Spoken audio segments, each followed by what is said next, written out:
I left a good job in the city, working for the man there night and day, and I never lost 1 minute of sleep. Worry about the way things might have been. Big wheels keep on turning, proud Mary keep on burning, and we're rolling, rolling, yeah. Rolling through the city. I think that's the words. Rolling, rolling, yeah. Rolling through the city. Y'all share it live. Child, y'all know I told you that they'll clip your wings. One thing about it, the wings ain't gonna last for so long. Let me go over here and share it with Facebook as a post. Wait, is this the second one or the first one? I'm confusing my damn self. I'm confusing my damn self. Hold on, y'all. I'm on YouTube, right? So this should be the second one. Well, I don't see the first one. Oh, there it go. There she go. There she goes. There she goes again. Y'all make sure, first of all, let me just get over here on Facebook and share the live. Because I should share it. You know what? I'm just going to share it. We, okay, Nosy Neighbors, we bite on YouTube. Okay, let me share the live. Okay, I shared it on my page. I guess I can share this a couple of places actually. So let me do that. Y'all give me a second. I'm just y'all know they we did pretty good. How long did we go? We went over an hour.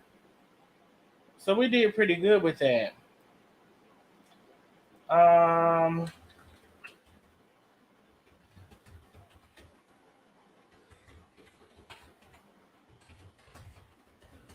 okay, let me paste that. All right. And then I actually, because I didn't do none of this the first time, you know. Then let me go take one more place. Let me go take and put one more place. And then we get started. Then we'll get started, Mike. Let me ask y'all something when I come back.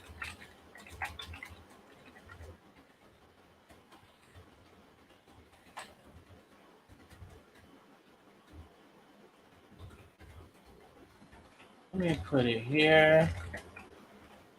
All right. Let me put this, and then let's go ahead and get started. So we got the people coming back in. We're not going to go through all of the formalities of the first time.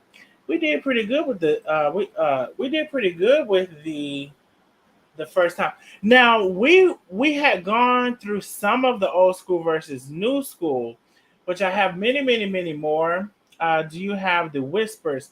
I don't think I have the whispers, but I'm gonna try to remember that the whispers. I don't think I have them, but we have gone through some of the old school versus new school. I have much more old school versus new school. It's just that some of my day one followers have heard a lot of this. So I wanted to transition a little bit into a couple of things. We're going to go from women who needed men to independent women because I don't know. That's just how I was feeling. So y'all know we're gonna go from Barbara. This is Shirley. We're gonna go from Barbara. This is Shirley to independent women. Now you know there's several levels of independent women, and let me tell y'all something.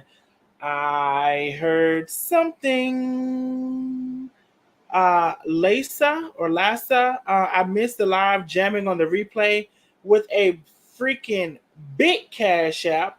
Thank you so much, love. I appreciate you. Sarita says, Darnell, someone put 2 shots of Casamigo in my I think I saw that one. Thank you for the Cash App, love. Natasha says, I just arrived. Let's go for the big Cash App. And Vicky says, tipping the DJ, do your thing. I think I saw some of those, but I wanted to get the other ones. So thank y'all, and hopefully the people are coming back. Woman to woman, have you ever been in love? What? Matter of fact, hold on, because I don't think I might have put that on here. Hold on. How I feel. Hold on. Hold the freaking line. Hold on. Woo! Wait a minute. I knew I was missing something. Oh no, I have it. I have it on here. I have it. I have it on here. But where, I don't know. I don't know if I have it in the right place. No, that's not. Hold on, y'all. Hold on. Cause hold on. I'm gonna add it twice because I don't know where I have it at. I think I might have it in the right place, but I don't know. So hold on a second. But it's on this playlist for sure. Because when I got ready to add it, it says it's already here. But is it in the section that I wanted to be for right now? I don't know. So hold on. Give me a second. Oh no, I got it. I got it perfectly. Oh no, I got that song, baby. I put that song. It's I'm finna delete it. I'm finna delete it a second. So I got that. I got that one. Oh yes, she's here. All right. So I just wanted to make sure because again, um, okay, we're starting back. Okay, so we're gonna start back with we're gonna go from women needing men to independent women. I don't know what link. Anitra, we're not doing the StreamYard link. We're just playing music right now. We're just playing music. Hey, Anitra. Anitra is one of our first. I'm a rich bitch. So I appreciate you, Anitra, for being in front of one of our first. Actually, I believe the first. I'm rich bitch. But we are listening to music, so there's no link for the StreamYard if that's what you're asking. So hopefully y'all can hear this. So this is the intro. Let me know if y'all can hear this before we start. You want me flawless. Can y'all hear that? You want me patient. Can y'all hear that before we get started? Can y'all hear? Oh yes. So let me tell y'all something. This is going to be the start of women empowerment, but we're going to go from women who needed men to independent women. Just follow me because my mind is so intrinsic with things, and this is just how it came to me to present to you. And so we're going to go from women who needed men to independent women. And I think this is so powerful. Women, let me say something to you all. First of all, every gay man don't want to be a woman. I love my peen. I would not want to trade it in for nothing. I definitely would not want to trade it in for no gene, vagine. Um, oh Lord, I'm talking too much.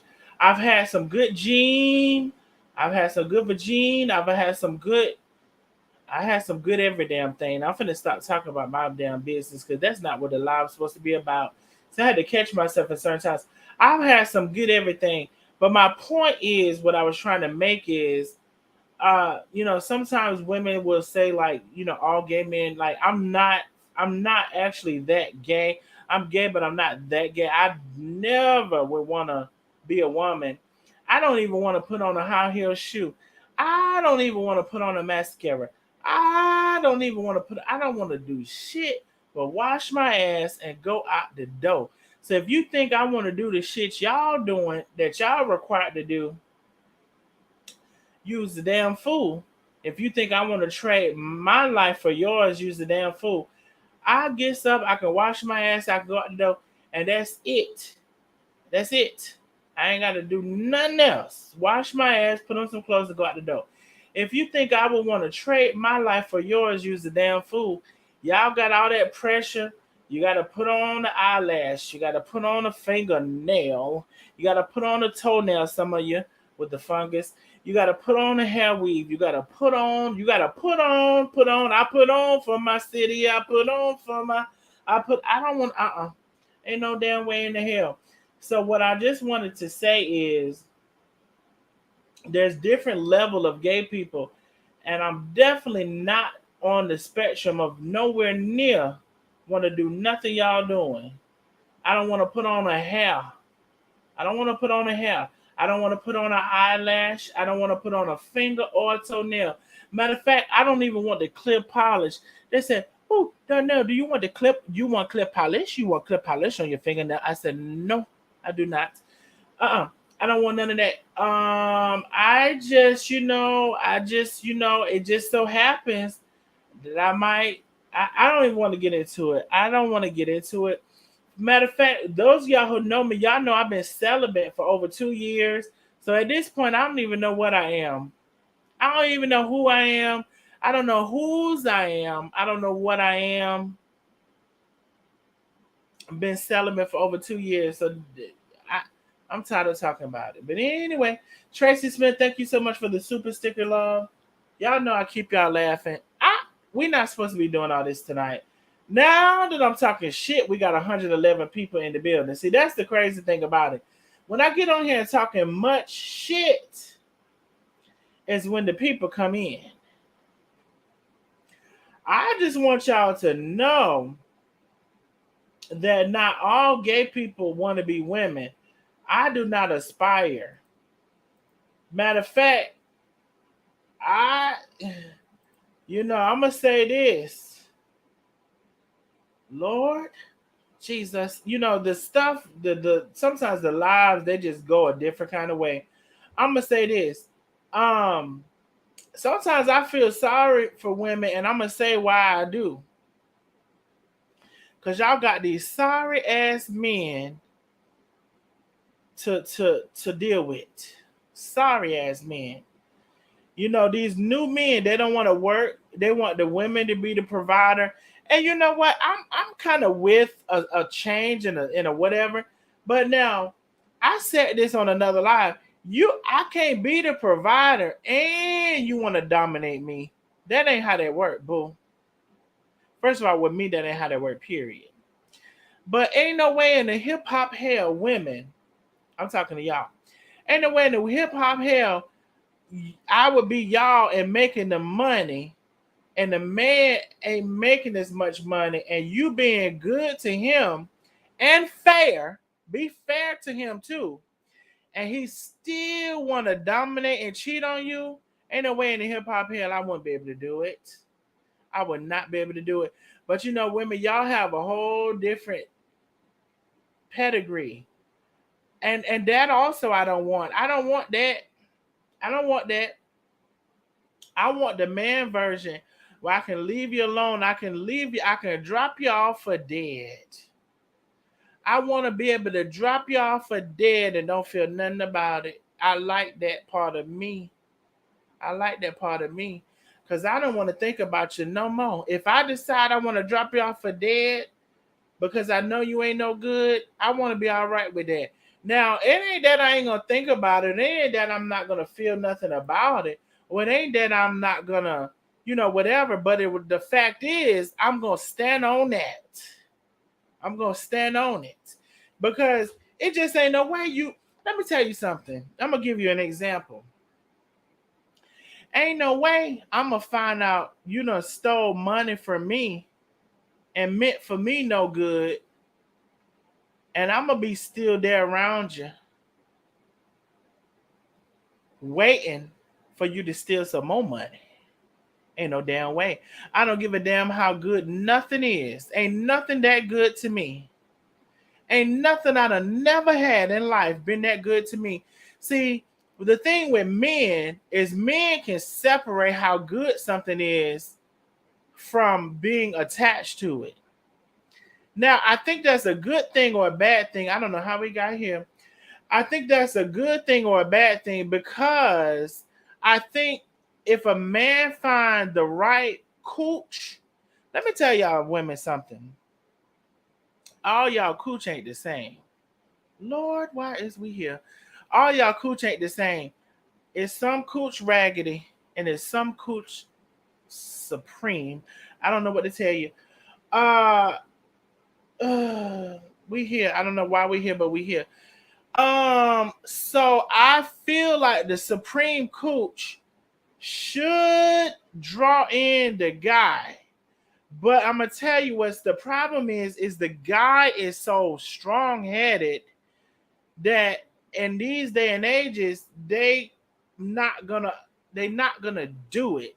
They can do it, and the women you can make them do it, but you can't just rely on that one thing.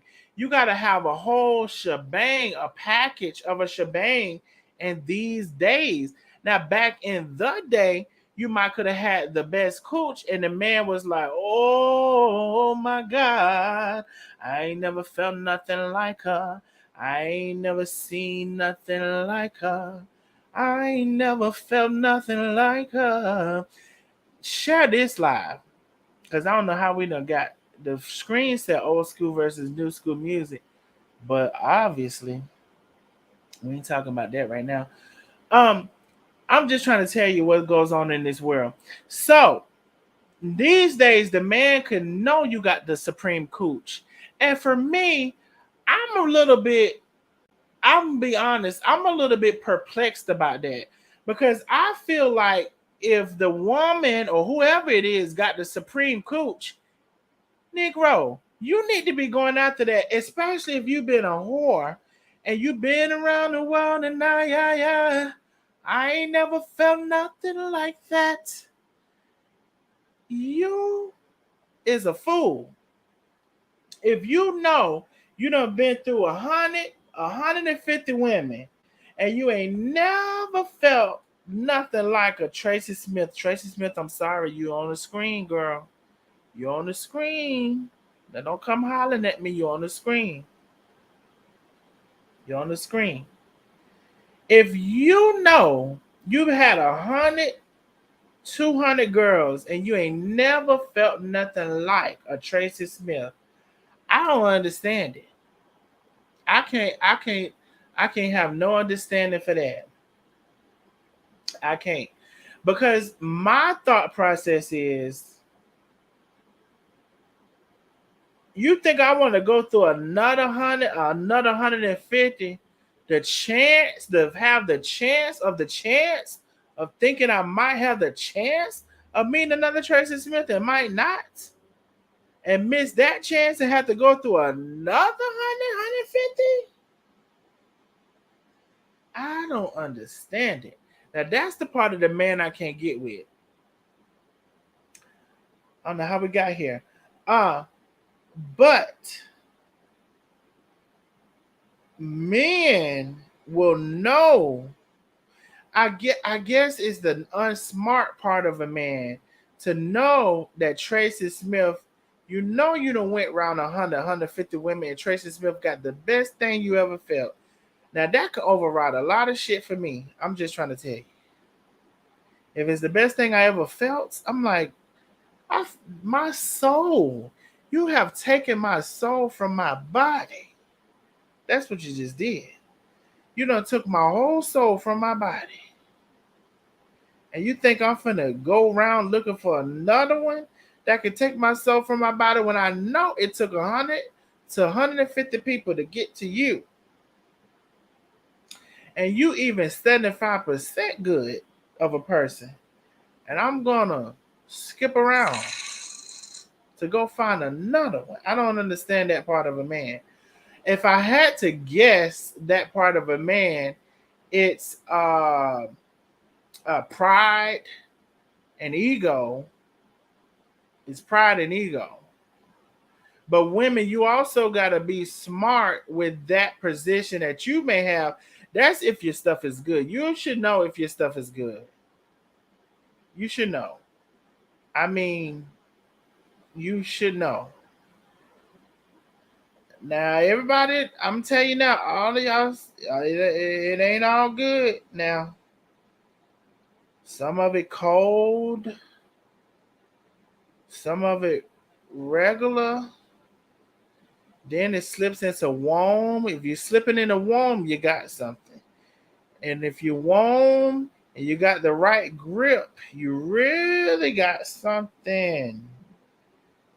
You know, I don't know how we got here. Lord, the maker's mark. That's why I can't be drinking and be on the internet. Nope. Should never be drinking on the internet. Nope. I'm just trying to say, if you want, cause see, I had went bike and said, well, did I miss something with this straight thing? Did I miss something?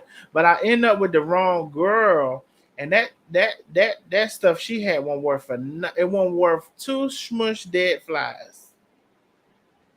But I've had some that was worth everything, but hers wasn't worth two smush dead flies. So what I came to say is everybody has their own thing, and you just have to know what that is, and you might find somebody.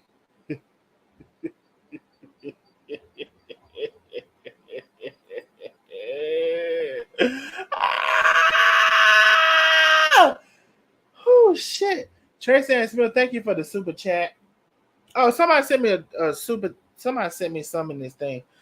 I heard. I can't be raising. I can't do that. No, I heard something. Miss Gail Watkins Watson, thank you so much for the big cash app. Let me do it right. Let me add right. I heard something. Gail Watson, thank you so much for. I'm for the guy with this internet. Gail Watson, thank you so much for the. What is this? Is a cash app. Thank you so much for the big cash app, love. All I came to tell y'all was the cooch. I don't know how I got on this. I think that I want to tell men, as a gay person, and I feel like I'm a different kind of gay because like I said, I've been celibate for 2 years. And so I don't even know, hell, am I gay? I don't never know. I could be, I think these people in the Bible was called eunuchs. And they didn't have sex with nobody. They just gave y'all over to somebody else. They ain't had time for y'all bullshit, the women or the men. Who knows what that's going to end up equaling?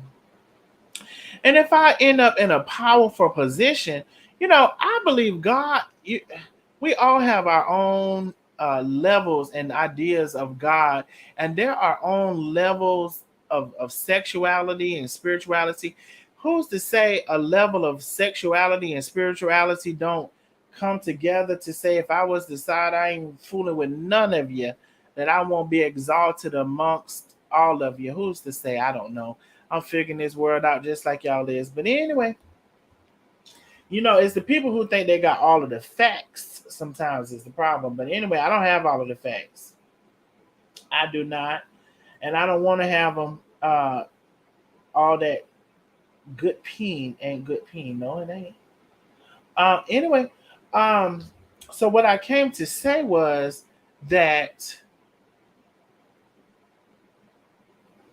child, what I came to, I'm in tears. Darnell quit drinking that liquor on the internet. I know, Cheryl Creed, it's a scandalous and a shame at this point. Men in the cootie cat, me out. Okay, that's what I came to tell y'all. That's what I came to say. Makers and the mark into the building. Oh, baby. We should have never had a pause in the kitchen. We should have kept on with the first live. You know, gave me a pause and brought me bike. You're entitled to good physical. Okay, so let me tell y'all something. Men, I said this before. So, women, this is what I'm gonna go back to what I said, which is a sad thing for women, because women, you can have the good cooch and the man will still act like he will still go on. This is the sad part for women, and it's a sad part for men really too. But women, you can have the good cooch and the man will go on past you, mess with 100 more women with raggedy cooch, know you was the good cooch, and, and I don't understand that. I don't. I don't. I can have no understanding towards that. I don't. Because for me, when I realized that I was in them streets and I had been through people, just said we're gonna use 100. That's a lot of people. You is a you is a WHO. If you don't went through 100 people, I mean that's a lot of people. Now some people might feel like if you is a WHO and you know the rest of the words, the letters rather, and you know it took you 100 people to find that good cooch. I don't understand how you want to go back through another 100. I don't understand that. I don't get that. But what I am to say is that men have this pride and they have this ego, and that you know, women, I do feel sorry for y'all because of that pride and that ego, and I think that some women can capture a man that have some women that have the good cooch can capture the man, but it don't just got to be the good cooch. You got to have a whole package of a thing, and that still may not keep them. You know, some women is out there now. They got to have threesomes. What's her name? And what's her name? The threesome girl. She got to have threesome to keep her man. What's her name? Um, Ethel. She got to bring two, three, four women's in her house to keep her man, and she got to give them all her money. I said, how dreadful! How dreadful is that? And see, and that's why I said I would never want to be a woman. And that's no shade or that's no. What I'm saying is that some women, when they talk about gay men, they say, "Oh, you want to be me." I would never want to be a woman because my emotions are set up where I can cut anybody off at any time, any part of the day. Don't feel shit about it, but at the same time, I have a balance because I am a gay man. I have a balance of women's emotions of love and nurturing. I have a balance, but I don't let that shit take over. I don't let neither one of them take over. It's a balance. And I feel like men and women should have a balance between masculine energy and feminine energy. You should have your own perfect balance. Not everybody should have the same balance. You should have your own perfect balance. Now, if you think I would be a person to let a man give have me to give me him all of my check, then I gotta share him with other women. Then he talked to me crazy. I could never. I don't want to possess none of that. I don't want none of it. Not an iota of that do I want. Not only that, do you think I want to wake up and have to put on an eyelash and a mascara, a high heel shoe? Do you think I want to put on a foundation or a concealer or eyeshadow? Do you think I want to wake up and have to I don't want to do none of that. So my point is I ain't gonna give it I ain't gonna even get into the tampon. Now point is not I just want to say not all gay men want to be a woman. I have respect for women. Women are valuable, important, irreplaceable. Women are the gods, the goddesses of the earth. we could not be here without women. Women are to be respected. Some women, okay, let me get into another thing since we slip and sliding across. Some women don't act like women. Some women act like men. They're aggressive, overbearing.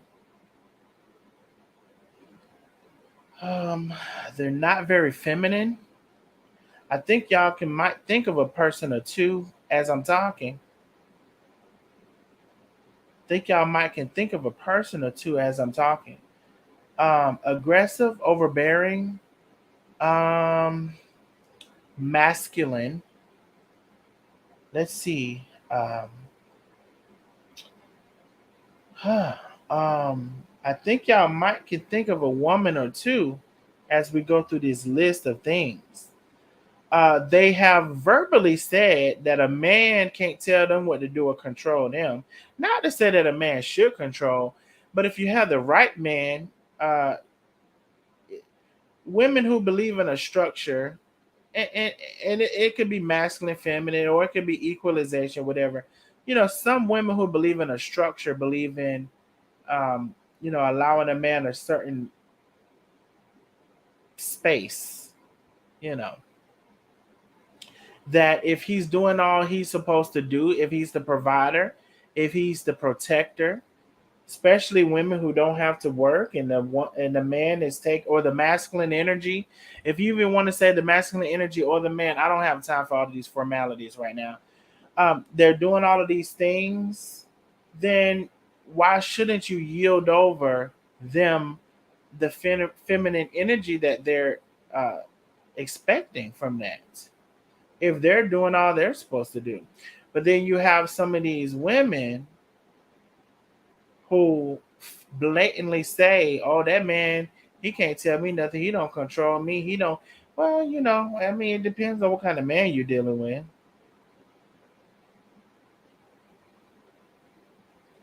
It depends, right? But I think the point is that um, all gay men don't want to be a woman. A lot or most. I don't know if it's a lot or most, but I would say a lot of gay men don't want to be women, and that women, I respect y'all to such a high degree, and also some women. I believe that everybody should handle life in the capacity that they can, meaning that maybe right now as a woman, you know, uh, you might be in this position. Well, what I believe is that women are smart enough. Let me tell you how I believe in this. Women, if you're in a messed up position, I've seen plenty of women. Y'all are smart enough. Now, this is one thing I know 100% about women. Y'all are smart enough to know when y'all need to get out of that thing, and you don't have to get out abruptly. You're smart enough to plan your exit. One thing I would say about women is you can't always let your emotions lead you. Your emotions can't cloud your reality. And if your reality is that this man is no good and he means no good for you, then you should not let that cloud your emotions.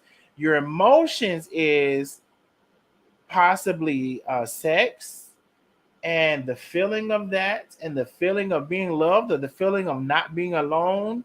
Those are your emotions. Baby, you need to get a dog.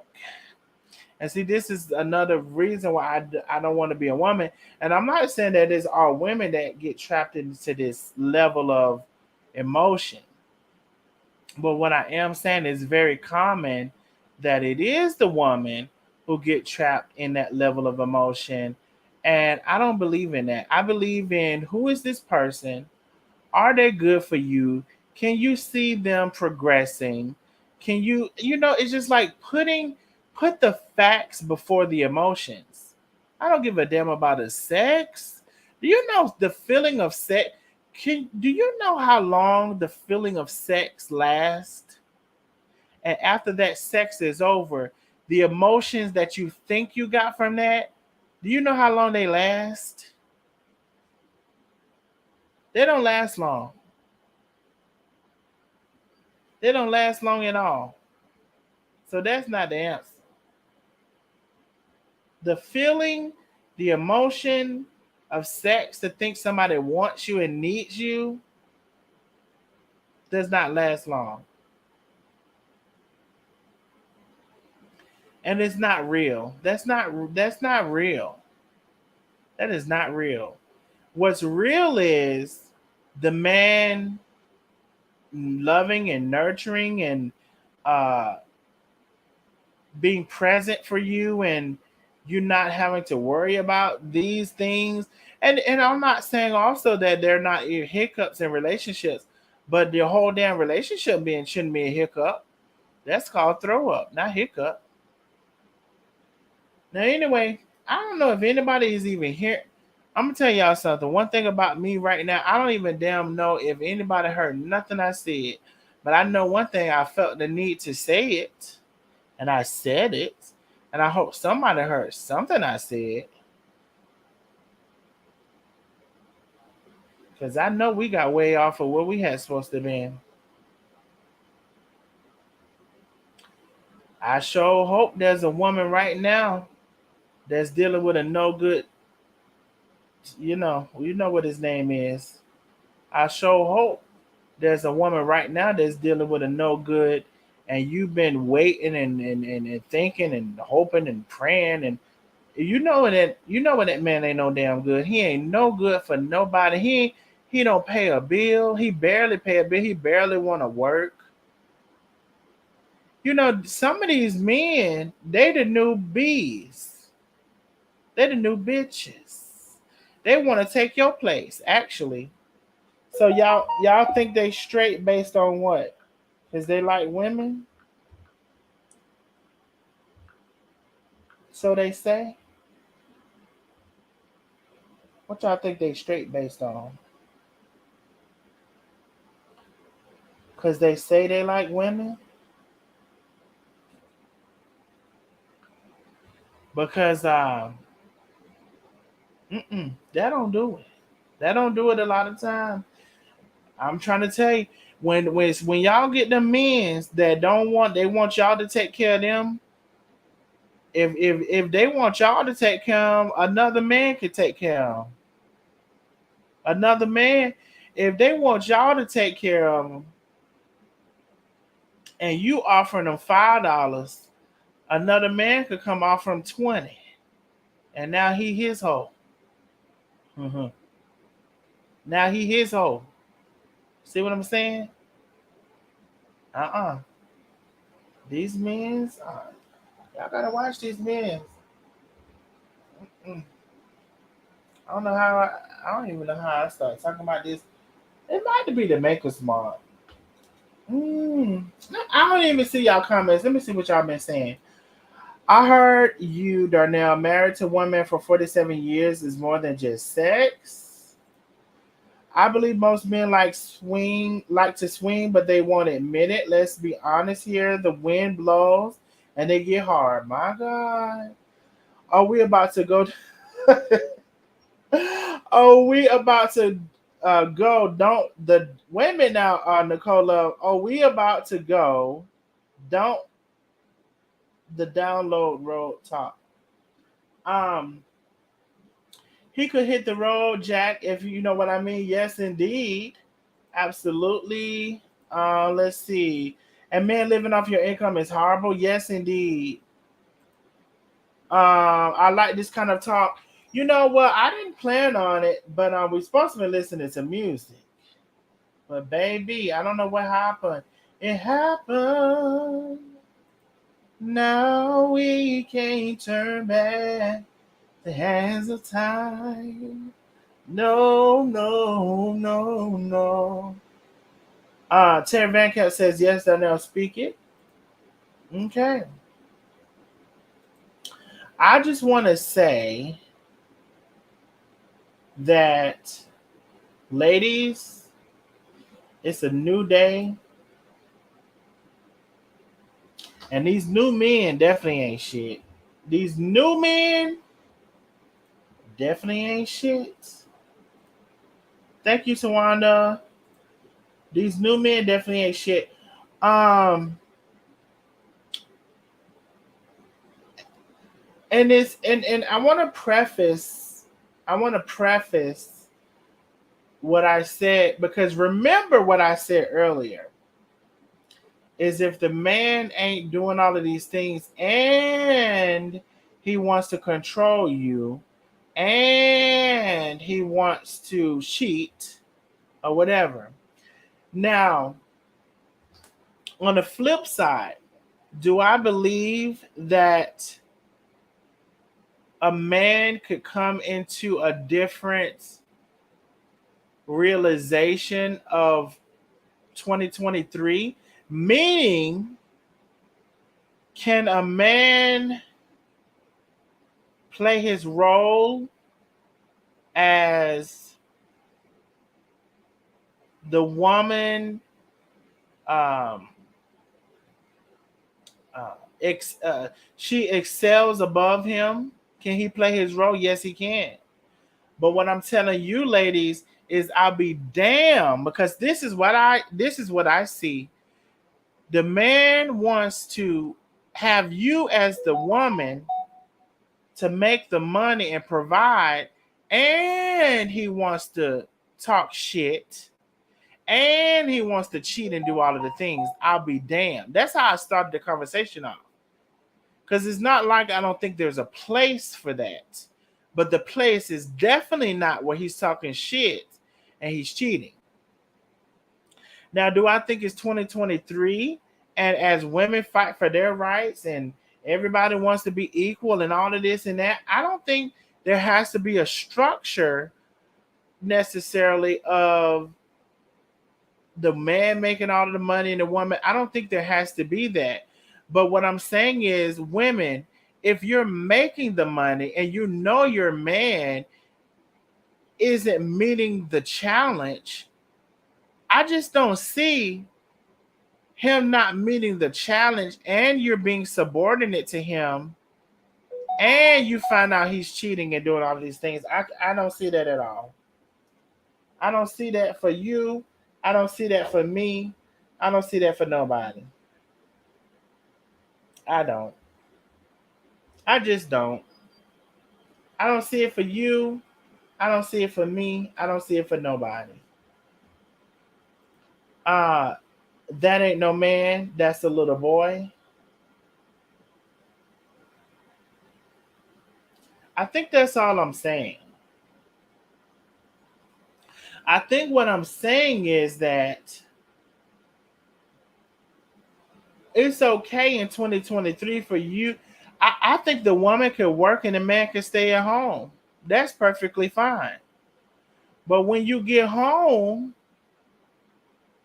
does he have the house clean? Did he take care of the kids?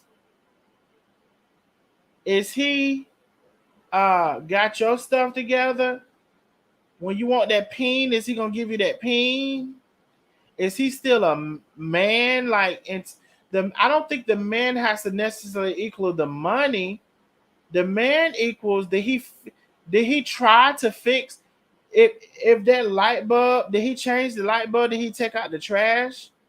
If the sink is clogged, did he at least try to put some damn the hell is that shit called you put down the sink?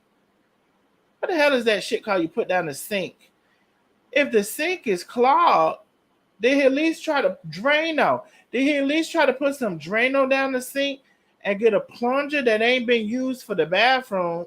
But did he at least go to the Dollar Tree get a plunger that he can use for the sink in the kitchen? Did he at least do all of these things? Because if he's the man that's sitting around and you working and he ain't doing all that he could, that's not a no-go. So I hope y'all hear the balance that I'm saying. I believe the woman can have it all. And the man cannot necessarily be the provider, but he will have a mind and a mindset to bring to the table. He will have an opinion that's strong to bring to the table. He will lead with protection. He will do the things that he know you shouldn't be doing when the car needs attending to, and when the services need attended to, when the stuff around the house need fixing. Not to say he has to fix it, but if he don't know how to fix it, he should get it fixed. I'm talking about these things. But anyway, I don't know how we got on this conversation. I really don't know how we got on this conversation. And I really don't know if we are to continue with the music. But it is 12:30. Are we continuing with the music, or baby, I don't know. I don't know what we're doing right now, actually.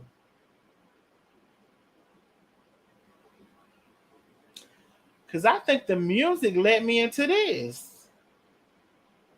Cause we was going into a different segment of music, which is the woman who needed the man at first. There's a couple of songs about the woman who needed the man, and then we was going into the independent woman.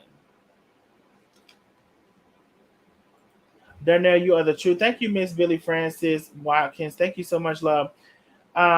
We can thank Maker's Mark for the conversation. Absolutely, you can. It's about the ego. Absolutely, talk. Oh, okay. We're talking. We're talking. Okay, well, let's talk. Well, let's talk. Sing one more song. Ooh. We can continue to how the spirit hits the room. Mm, let's see. We could open up 1,000 new windows within this conversation. We definitely could, Roberta. Roberta, there are 1,000 windows within this conversation. Absolutely, all that. Talking is good. Share the stream, y'all, for those who want to come. All right, well, let me stop this child, the music. If we're talking about this, child, I need to change the title. So what we have now started talking about is not old school versus new school music. Seems like we started talking about old school versus new school relationship. Y'all give me a second.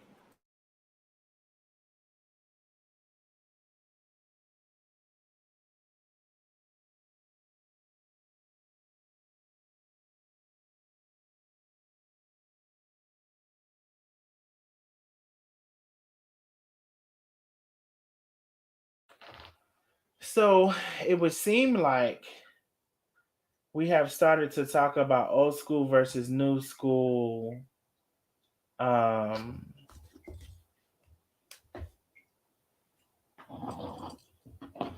relationship, and which I could have stayed on Facebook for that. So, oh Lord, I'm doing way too much tonight. I know I am too. Let's see what we got going. Let's see what we got going. Oh baby, do I wanna mm-mm. So are we going towards the conversation?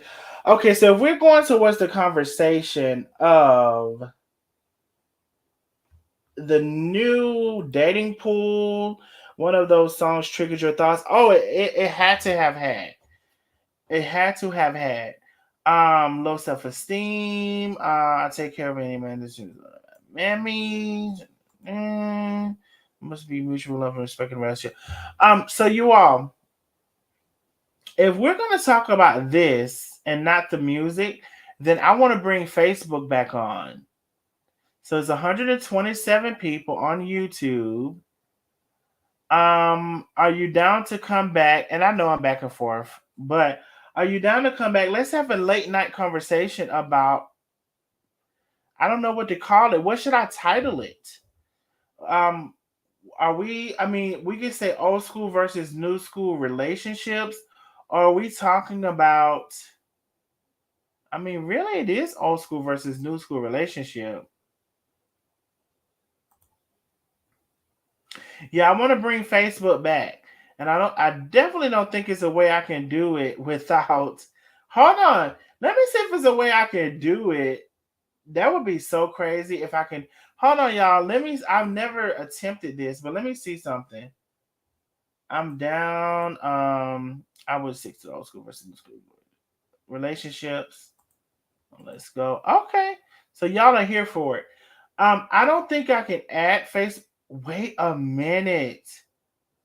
Y'all, this is crazy. If I'm able to add Facebook back, this is this is fucking crazy. Hold on, y'all. Let me see something. Y'all know I'm always doing something.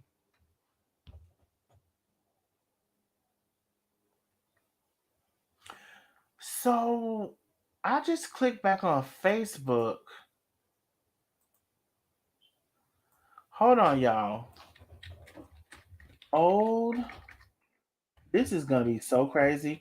Old school. This is why my internet be going down because I be doing shit. Old school versus new.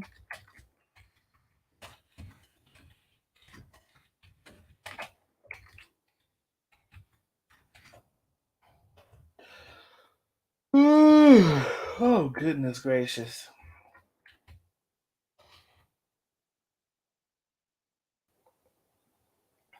I don't know why I don't know. I'm just gonna click it. Come back in. Old school versus new school relationships. Save changes.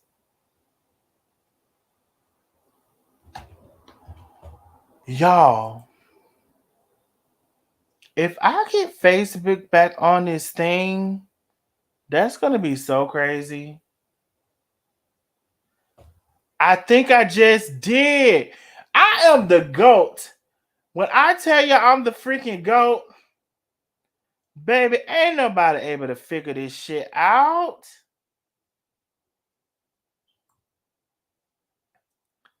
My God, on today. My God, on today. Wow.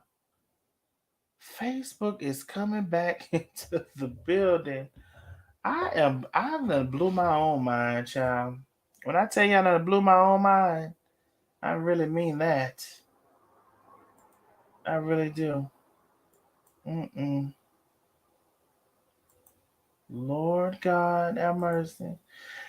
You mean to tell me I could drop Facebook off at the pool and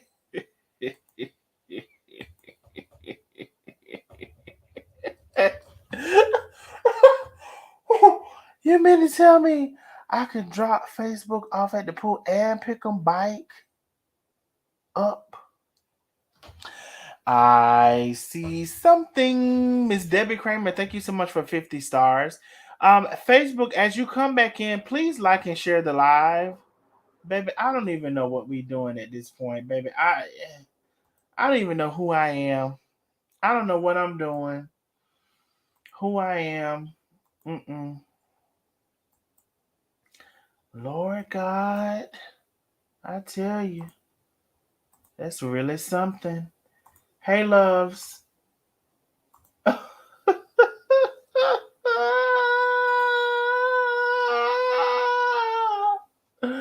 We bike.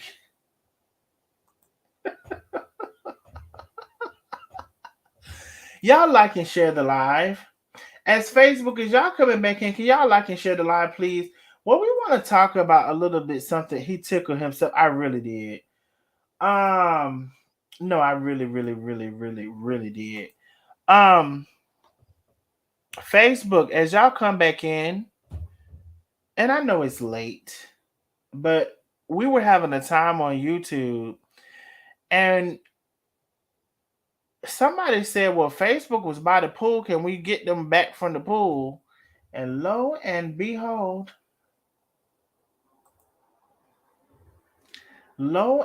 thank you, Miss Anderson. Lo and behold, y'all come back in Facebook and like and share the live, share it to your personal pages, share it to your groups on Facebook. I know it's late, but share it to your personal pages, share it to your groups. Matter of fact, let me share it to a couple of places. It's late, I know. I know it's late. But first of all, let me should I baby, I don't even know what to say.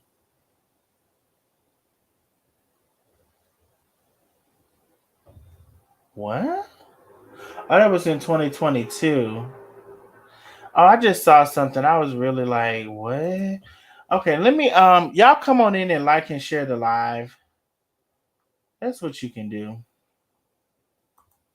Come on in and like and share.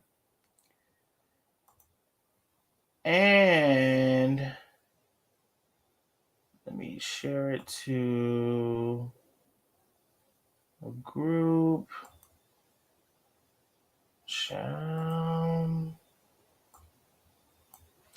Y'all come on in and like and share the live. Share it to your personal profile. Share it to your groups. Share it to all of the places. We just came back on to talk about a couple of things. Facebook was at the pool, but now we bike. Connie Village, thank you for 100 stars. I think I said that already, but I'm not sure. So thank you for 100 stars. So what we were talking about, first of all, Darnell is over there tripping, put the bottle down. What we were talking about was relationships, and what we're talking about is the relationships in 2023, with of course, men versus women, and men and women, and the expectations, and women handling their business, and sometimes being the head of the household and making all of the money. We were talking about all of those things. So if anybody was up to the latest in our conversation, I'm going to put the StreamYard up.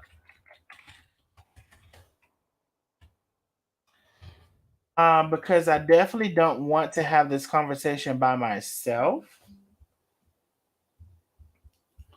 Let me see about this phone. Sit down as back on Facebook. Yeah, so unexpected, but anyway, we're here, and we're here late night, late night, late night. So let's talk about it. There is a StreamYard link, and we are back on Facebook and YouTube. So the conversation is for real, for real.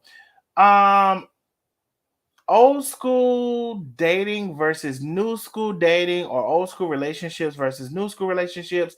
Women making money versus men maybe not making as much, and should they still having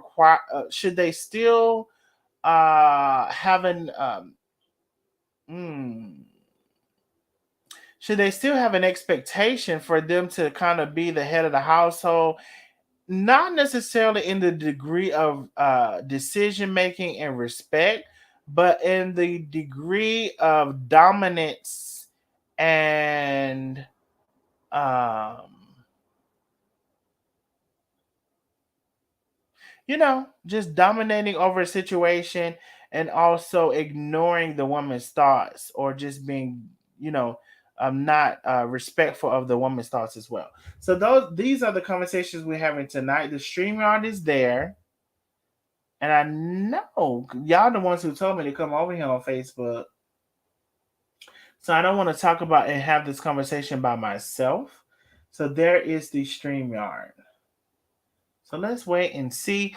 And also the people that are on Facebook, there's 100 people on Facebook. Let me refresh. 93 people to be exact. Make sure you are liking and sharing the live.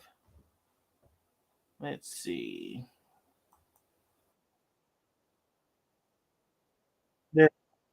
8 shares, so make sure you are liking and sharing the live.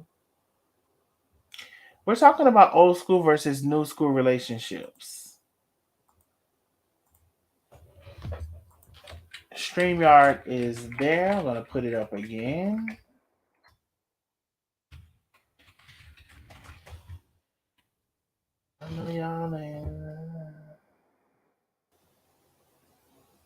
StreamYard is there. Hi Darnell, how are you? I'm fine, Miss Villa. How are you, love? Thank you so much for coming on through. I'm fine. How about yourself? So we're playing music, and then it drifted into a conversation. Actually, we got cut off with the music, and then it drifted into a conversation about expectations, women versus men. Um, Sometimes how men don't really process, maybe how many women they went through before they found a good woman or all of those things. So we're talking about all of that stuff. A lot of y'all were already here when we talked about it. So again, looking for some people to come on so we can continue the conversation. Now listen, one thing about it is I didn't come on Facebook to now, want to have this conversation. Nobody wants to have it.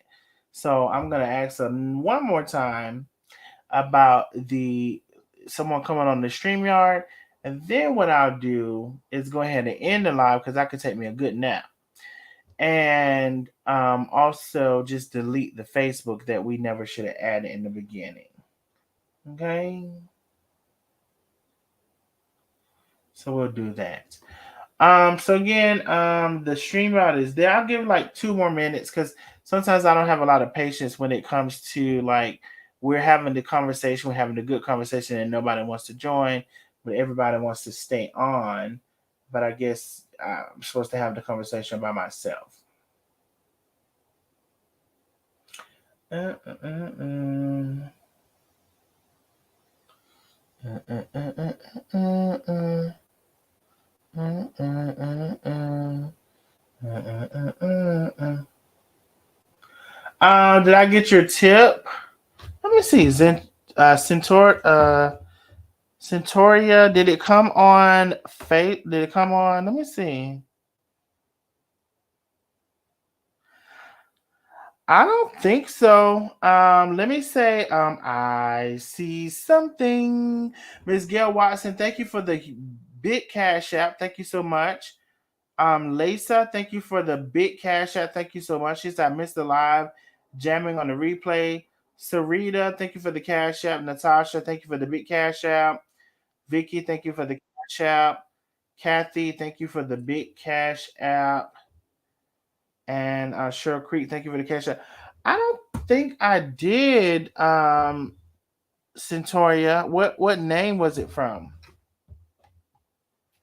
Nicole, it says that you need to connect your audio.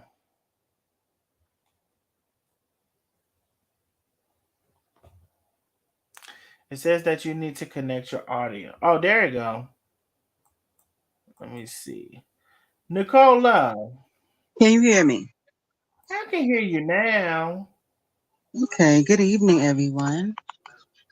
Good evening, love. I so thought I was going to go ahead and end this live, and I wouldn't have felt no kind of way about it. Had me a good night's sleep. I know you would have. I know you would have. Because did we not drift off into like a good conversation? But I'm like, child. Yes, yes. I could say the whole evening was good. The Oh. music, the conversation, it was just good all the way around. Well, that is good and that's perfect. So, towards the end, when we got into the conversation, we started getting on Facebook. What is your input towards that conversation after the music and before we added Facebook? We started talking about kind of like relationships and stuff like that, and the music led us into it. At least the music led me into it. So, what are your thoughts on that? Or we could just start with the conversation when it comes to the newer relationships. Well, I believe that in relationships, everyone should play their parts. Everything is not going to be equal. There is no, oh, you do your 50, I do my 50. No, it's never that. There's always that one person that is always going to do more. Mm-hmm.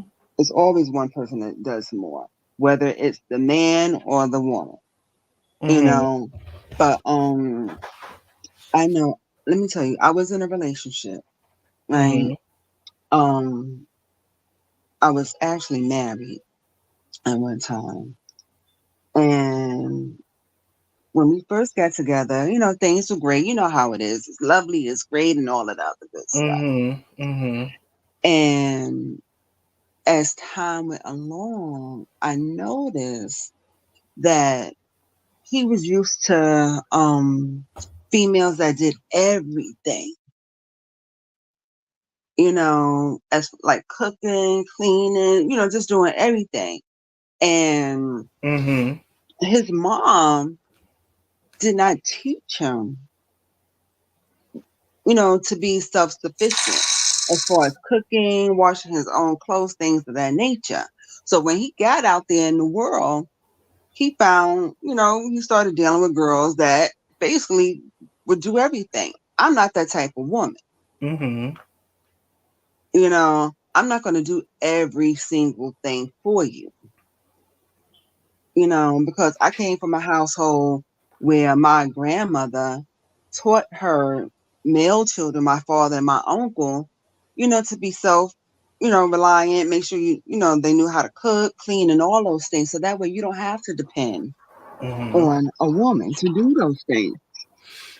You So know, so y'all were how long after you two were in a relationship did you notice that? um, I noticed that once we started living together, we didn't really start living together until after we got married. Mm-hmm. So he was in his place, I was in my place. So once we started living together, that's when I really noticed. Okay. Before I didn't notice in the beginning, because if I noticed in the beginning, because when you meet somebody, you in that honeymoon phase, so it's like, okay, well, I'm gonna do this for you, and da da da da, and you keep it moving. But Right. once the dust starts settling and you really start seeing the person, Mm-hmm. because in the beginning it's the representative. Absolutely. I, my cousin, she told me that a long time ago. Like, she's older than me. She was like, when people come and first approach you, is their representative that they give to you, and then the later, or the longer the relationship goes on, they'll reveal themselves to you and the real person. So yeah. Right. And that's what I found out. So once we started living together, started noticing, a lot of things. And I sat back and I watched. Mm-hmm. And what really did it for me, I said, okay, you know what? I'm gonna before we end this relationship, because you're gonna learn something. You're gonna learn how to cook, you're gonna learn how to clean, da da da. I said, but I'm not gonna continue to do it for you on a consistent basis. If you don't learn anything else, you're going to be doing your own thing. You're going to know how to do, you're going to know how to take care of yourself, whatever. Right. I had came home one day from work. I think that particular day, he must have had the day off or something. I came in from work. I come in the house and he's like, I'm hungry. I said, you hungry? I said, were you in the house all day? He was Right. like, yeah, I was here all day. I said, well, you can't be hungry then. Because if you were here all day, you should have cooked something. Mm-hmm. So he was like, well, I don't know how to cook. I said, well, you know what? And by then I had my daughter. She was about a year old by then. Um, I said, well, you was here all day and you want me to come in here and you want me to cook? I said, you'll never eat another meal that I make again. Okay. I said, because if you sit here and wait on me to cook for you to eat, something's wrong with you. Because if anything, being the fact that I was out there working all day, busting my behind, when I walked through the door, I should have had a meal. If you here all day, the same way as if you're out there, whenever, you go to work, and if I'm home or whatever, I will do the same for you. So we had like this big thing. So they're moving forward. I said, okay, you're used to people doing things for you. Now you're going to learn how to do it for yourself. Mm-hmm. I stopped doing a whole lot of things, which in turn taught him, now you have to start learning how to do your own stuff.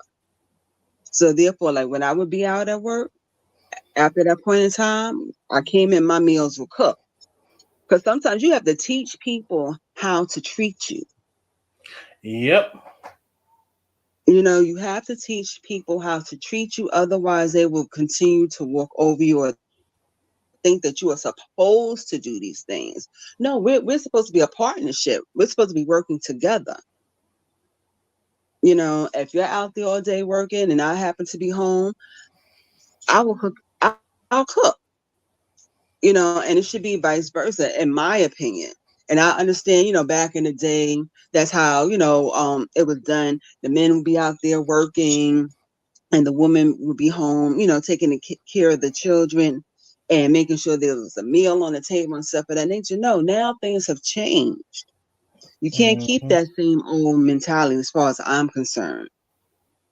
We have to work together. We have to come together. Because if I'm out there working a 9 to 5 and you're out there working a 9 to 5, we have to figure this thing out. I know that's the real truth. You know, and there should always be a meeting of the minds. Like, okay, so what are you gonna do today? How are we gonna work it out? Are you cooking today or am I cooking today? Okay, well, I'll cook this. If I cook, then you clean. We have to do this together.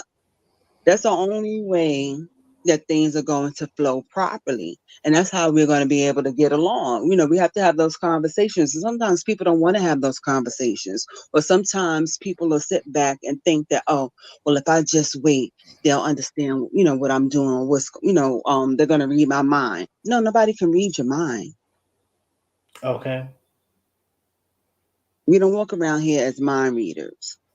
We can't assume that the person knows what we're thinking or knows what we're feeling, you know. And but I told him a very big lesson. You don't depend on a woman to take care of you.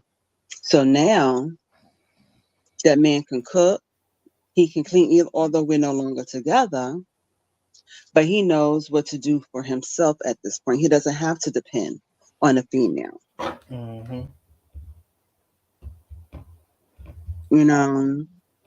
And you just have to teach people how to treat you. Let's see. You definitely have to teach people how to. Oh no, I'm back. I can't hear you, Darnell. I'm true. You can hear me. Like you sound kind of low. What about now? I can hear you a little better. So no, I totally agree. You have to teach people how to treat you. You can't deal with and tolerate everything. You shouldn't tolerate nothing that you don't want to tolerate. But you have to have boundaries, and a lot of people have Right, problems with boundaries because they think it's like one thing or another. They think it's mean, or they think it's being a bee, or they think it's whatever. But boundaries is simply your yes and your no's. That's all it is. right. You have No, to set boundaries. hmm no, I don't want to do this. No, I don't want to go here. No, I don't want to do whatever, whatever, whatever. And so those, are the simple things that I want to say about the conversation. And two, listen, this whole at this point, I don't have the scale, but men and women are uh, the men and the women on this earth are balanced with a certain amount of masculinity or masculine energy and a certain amount of feminine energy. So if there's a person that thinks that they're, and I'm not, when I say 100% masculine, I'm not saying that they necessarily have any feminine in them like that. But what I'm saying is like if they operate off of like 100% masculinity and don't know that there's compromise, like to say that sometimes like masculinity can equal stubbornness or it can equal like a person say it's my way or the highway, or it can arrogance. It can equal a lot of things, and I'm not saying all the times that it equals that, but sometimes it can equal that. And for a man to check himself, right, I feel like this, for anybody to check themselves, I'm not saying that's feminine energy, but it's kind of like it is, because to check yourself is to see where you could be wrong, first of all, and to see where there's balance could be. Because instead of you being an asshole, where could the balance be between your original thoughts and your thought that comes later after you rethought about it or evaluated or whatever. But if you're still stuck on my way or the highway, then that's your ignorant masculine thought that you don't put any other type of energy to, if that makes sense. Right. And I think some men can be like that. It's like, no, or it's like I said it and what I say goes, or this or that or the third. And there are men that's like that. But women, you all have to be smart about these men that you're picking and not ignore the signs, because as I've been told over and over and over again, one thing you have is discernment, and you should not override your discernment with the need of, I don't never know. I would say this too. I don't never understand the women. I think that, well, maybe I don't understand it because it is. It's been told to me, Nicole, and you can tell me if you've seen this or heard it or whatever. Because what I was gonna say is, I don't understand the need of like having to have a man or anybody for that matter in your life to whether it makes you as a person or breaks you. But I've been told that since girls are little, they're kind of groomed to this condition of having a man and him picking you, or like him marrying you, or all of this stuff, the wedding and all that stuff. So I don't know if that's true or not, but I was told that um that is something that women are conditioned to believe or grow up in. I will have to say yes to a certain extent, but in some households that can be true. But in the household that I grew up in, um my father used to tell us, you don't have to marry anybody if you don't want to.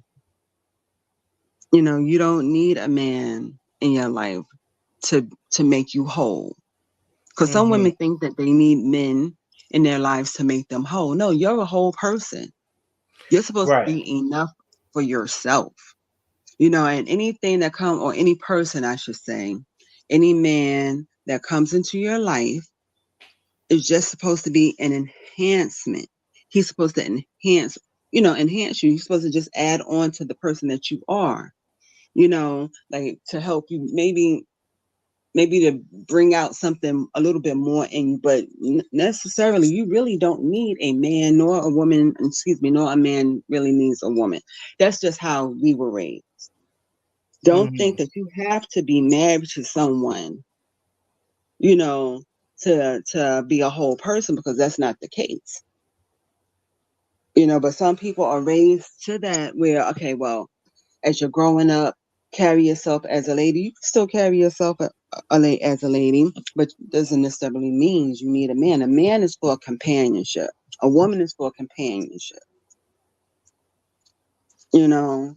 And I don't know. That's not how it was in my household.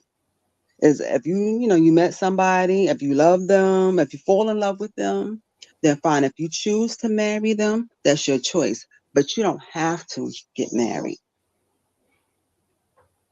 and we were Yeah. always told that, nobody defines who you are. You define yourself, Hmm. you know. How was I mean, it in your household when you were growing up? Do you have any sisters? I don't have any sisters. I just have a brother, so I don't have a good example of that or an example of women as far as younger or in my, whatever. But observing the women, my family didn't do the no good men. So I would say Mm-hmm. at the very least they didn't do the no good men, the men who didn't work and the men who whatever. They were definitely with a man who could do something, provide or whatever you want to call that. I think that a lot of this is the newer generation when it comes to uh I don't know. Like if I really were to be honest and like I can't say exactly how I would say it on, whatever, but I have said men are the new, like bees. They're the new bees because when some of these men, the newer men, the like, whatever men start to say like they want the woman to take care of them. Like they don't say it, right? A But lot they of them show don't it. say it, but they show it or it's implied or whatever the case may be. It's them not having a job. Okay, let's start there. That's the first thing it is.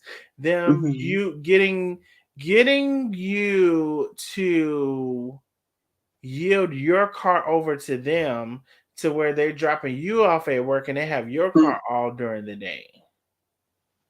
Mm-hmm. So It's we're talking about the baby boy. yes. And Yeah, but it's a lot of baby boys. right. There are definitely a lot of baby boys running around in the world. Like when I was growing up in my house, like my father, like once my father and my mother, they got divorced when we were young. And although my father was no longer in our house, he still paid rent. He still bought groceries. Although he was not laying his head in that household, he still made sure that he provided for his children. That he still, him and my mom, they had an agreement. Well, if Betty, my mom's name was Betty, so I remember him saying, "Well, Betty, you don't have to work. I'll still do what I need to do for y'all. Once you decide, whatever you're going to do, if you're going to start working, fine, I have no problem. But in the meantime, I will still take care of this house as if I'm still here." And so to me, that's what a man is. He's going to make sure that no matter what happens between him and his children's mother, that he's going to make sure that his kids are well provided for with no problem. The guys today, they don't do that. They don't look at the fact that their children are still in that house, that they still have to be provided for. Mm. It's like they're holding that breakup over the children's head that they had with that mom. Once they break up with the mother, it's like they break up with the children. So now you're making your children suffer. Right. And then you want to say that I'm a man. No, a man takes care of his responsibilities come hell or high water. Yeah, there's definitely and this I promise y'all I'm finna get ready to get off of here because baby it's transitioning as it goes along. But there are definitely yeah. One thing about it is I love my discernment that carries me through a variety of things and situations and possibilities and stuff that's before me. because I will say if you don't have a good discernment, then it makes it harder for you. Um, because you can have any a man come up to you and say this and do that or whatever, but it's the actions of you know, uh, did any of those things come to pass? Are any of those things real in front of your eyes?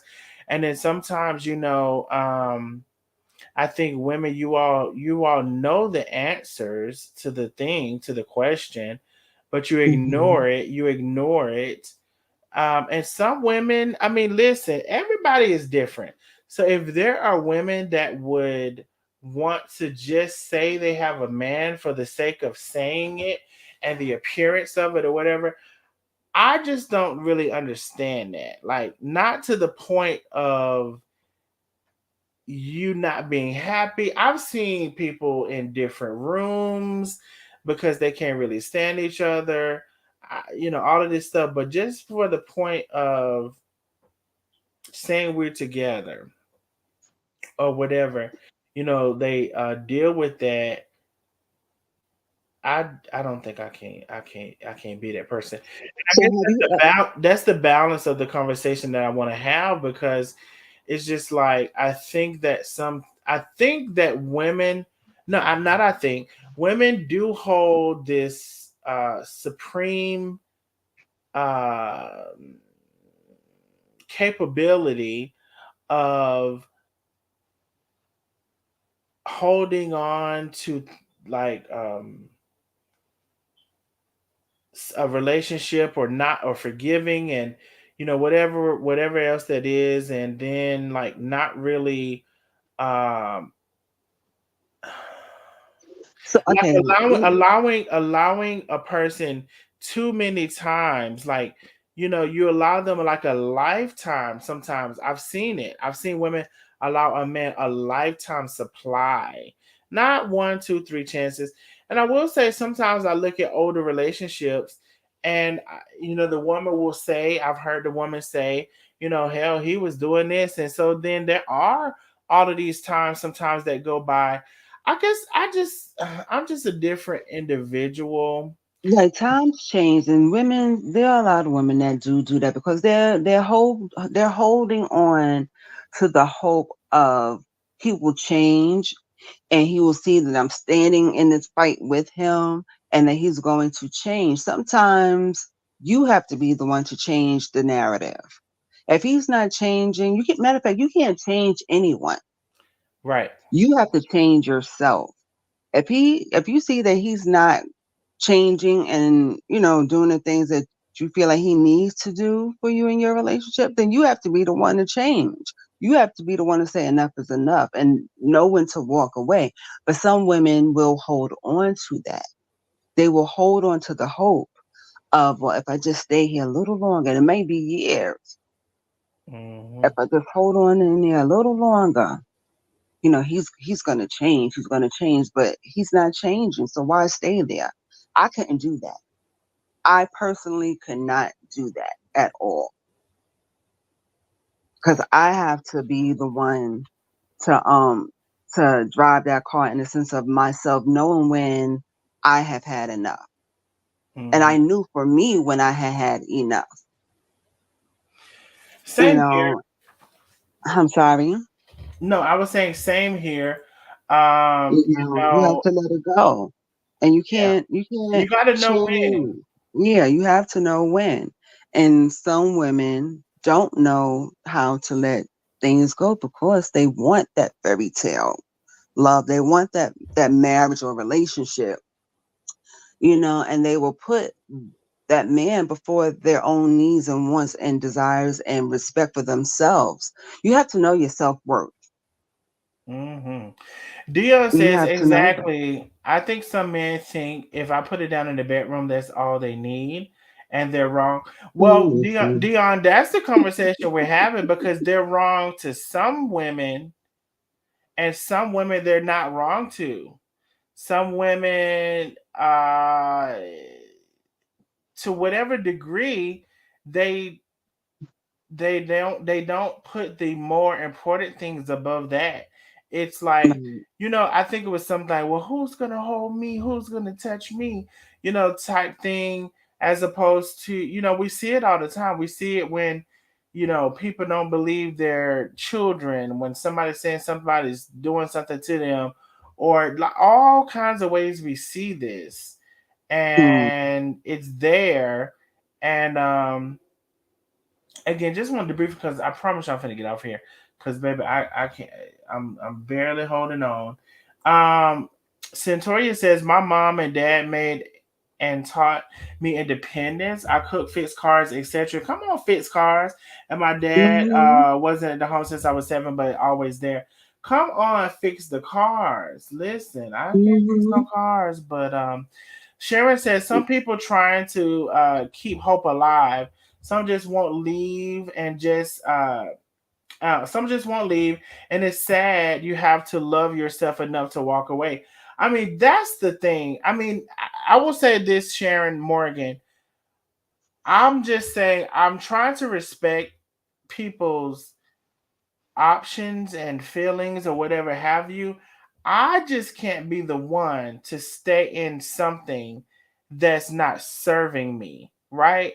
I just think that a relationship is supposed to be give and take. It's supposed to be Right. peace. For me, it's supposed to be peace. It's supposed to be security. It's supposed to be a lot of things. And I think that when people think about what the relationship is supposed to be and what they're getting out of it, I don't think they're getting. Some of them are not getting that stuff out of it. They're just there for the sake of like we're Having a here body. and having somebody and all of that stuff. And I just don't. I don't want to participate in that. I think that was the point I was trying to make. Right. Neither do I. I don't want to participate in that kind of relationship. Love is not supposed to hurt. Love is not supposed to hurt. When you love somebody, you're not supposed to be hurting them and disrespecting them and using them and abusing them. That's not what Mm-hmm. love is about. Mm-hmm. Love is about being there and being concerned and showing. Love is an action word. Don't just tell me that you love me, show me that you love me.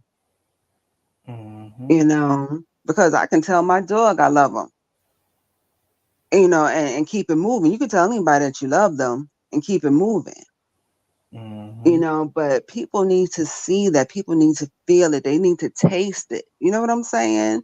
When you love somebody, you love them for who they are, not what you want them to be. You don't try to change somebody into who you want them to be in your life. You know, love, love is give and take. If I love you, I'm going to show you that I love you. I'm going to show up for you when you need me to be, even when you don't need me to be.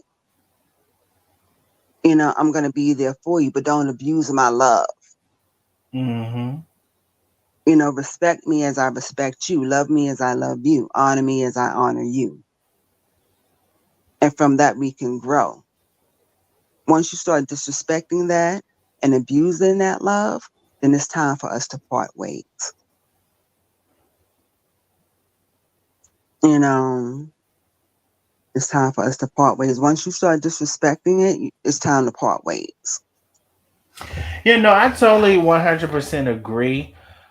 I guess it just all boils down to self worth and self value. Hmm. Um, the realization of what this world is, who people are, discernment.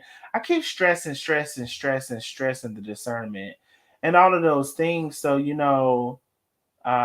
you can make the decisions that you need to make because, this, baby, let me tell you something. We ain't we're at the point in time where you can keep making all of these bad decisions. So it's better be prepared and but the thought about something and pray or whatever you gotta do before you get there than to be making a bad decision with a man or with whoever when you don't have to do that. So I'm gonna say this, Nicole. I'm about to get off of here and Nosy Neighbors and whoever else. I promise you I'm gonna get off here. I'm giving a damn if we done finished talking about it, baby. Well, before you go, let me ask you this question Okay. because you said something to the effect, women being masculine. Okay. right?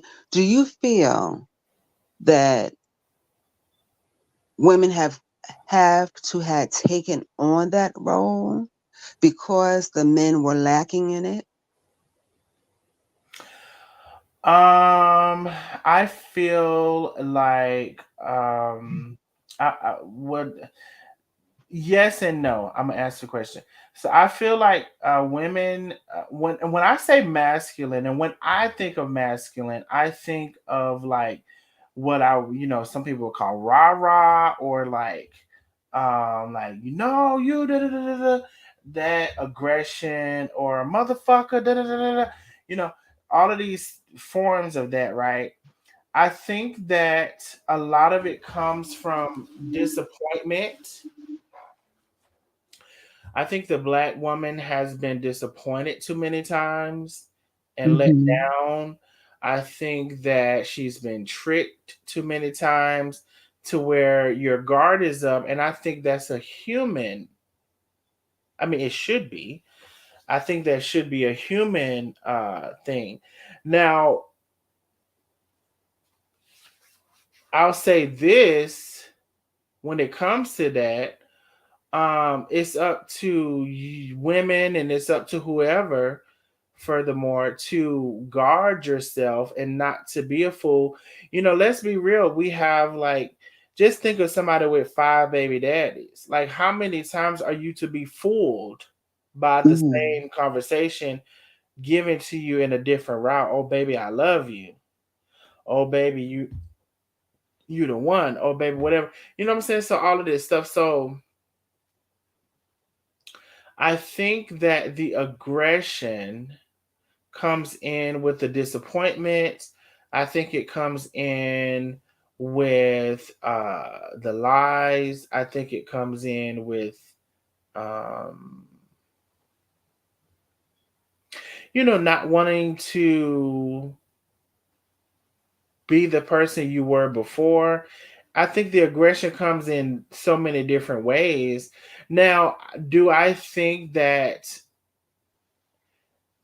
those things could be compartmentalized and the woman can still be her soft self, uh, and still know and learn from those things? Yes, I do. And I guess so. When I say that, what I mean is, like, okay, so the man lied and he cheated and he did all this and this. That. So one thing about it is, what part of that did you play in it? Like, right? Like, did you ignore the signs? Did you know he was no good in so many areas? You settled for less. Did you, like, what is your part in it? The man has a lot of part in it, but what is your part in it? And how are you to not do that again, to where you can still present yourself as a soft woman, a feminine woman, and be available for the right man? Um, but sometimes it does turn into aggression. I feel like it's too many letdowns, or there's this word jaded, and I think that's a real word, right? It's like, uh where some women, where it said, well, there's no good men, like men ain't no good, or da da da da. And when you pick up that frame of mind, if you say no, men are no good, or da da da da da, or like I'm sick of men, or whatever that's, so you're gonna be aggressive because it's like you're expecting the bullshit. But it really is just a matter of discernment, uh not ignoring the red flags, changing your circle. Um, it's a matter of a lot of things. I feel like women can maintain their femininity and also balance the awareness that some men ain't shit. Not all, but some men ain't.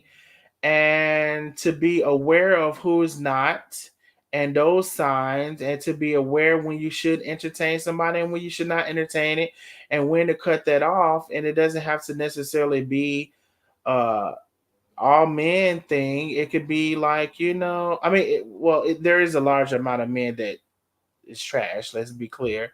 But you can't. I Mm-hmm. feel like you can't lead with that, because if you lead with that, it's gonna have some baggage with it, right? It's gonna have like, oh, I'm rolling my eyes when you're approaching me because Pookie just approached me yesterday and he had on the same outfit or so. You know, do you understand what I'm saying? I understand exactly what you're saying.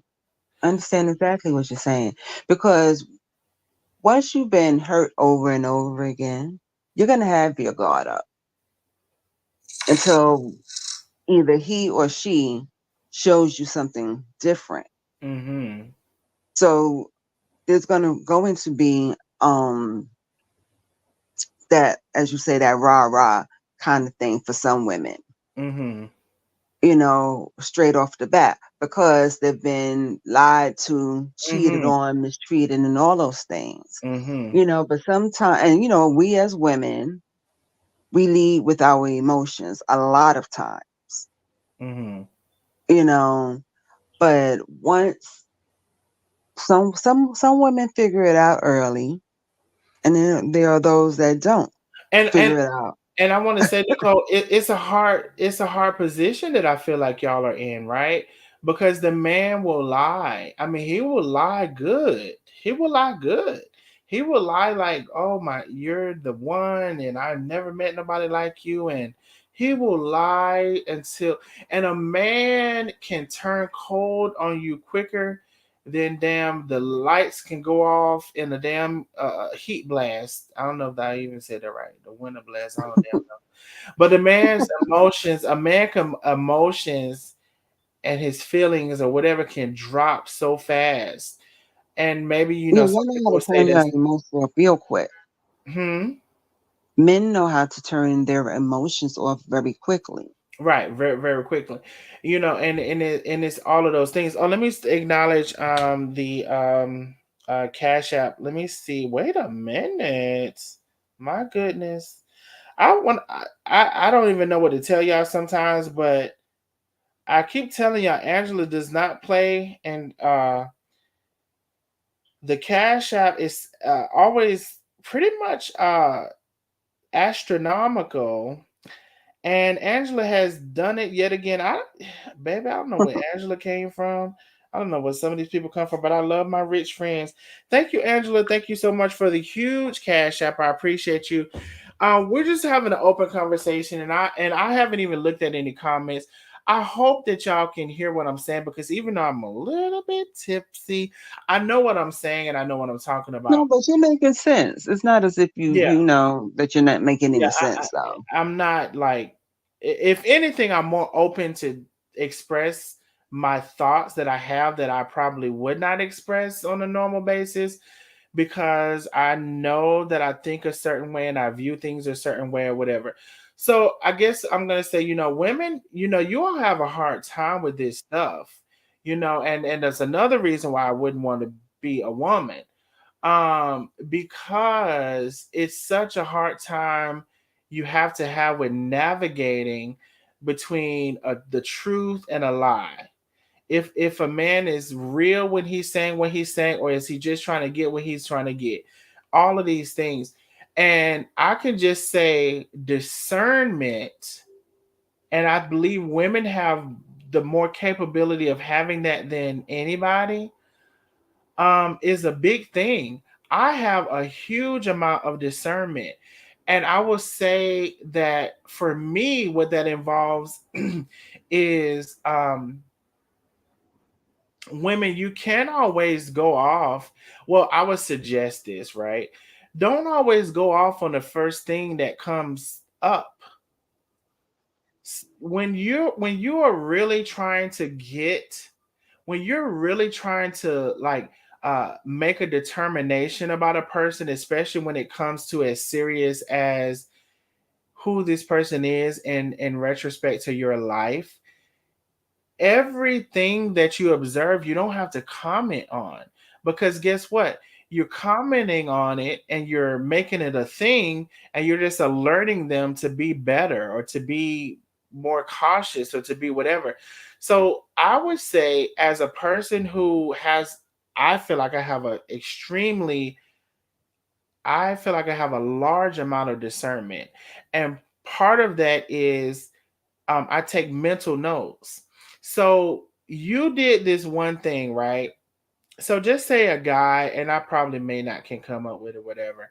A guy did a thing, and then you're in your mind, it's something, whatever. I can't think of the perfect scenario of that thing, but just say a guy did a thing. Now, instead of you even addressing it to the guy, don't address it, right? Don't address it. Have it in your head, and if anything, slip you a question in there to further substantiate what you're thinking. But you have to be really smart about that question.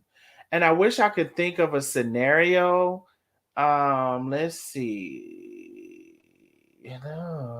So just say, let me think. So what you're saying? So you feel like women There's should just y'all are too anxious. Y'all are too anxious to confront something when you should have a compilation of things to where you're not tripping off of that first thing that you saw or heard. So to so where you so okay. So let me. when So you you want them to hold what their you want them to hold everything back. Is that what you're saying? not To hold it back. everything, Well, but okay. don't With certain things, hold it back. hold it Wait back until a you. minute. Wait a minute. Just wait a minute. Like don't go off on that first thing. Hold it in your head. And the power in that is that, and I'm not looking at no comments. I have my eyes closed right now. I'm speaking from my person, my like who I am and what I do in life. The power in that is that you saw it. You saw it. You heard it. And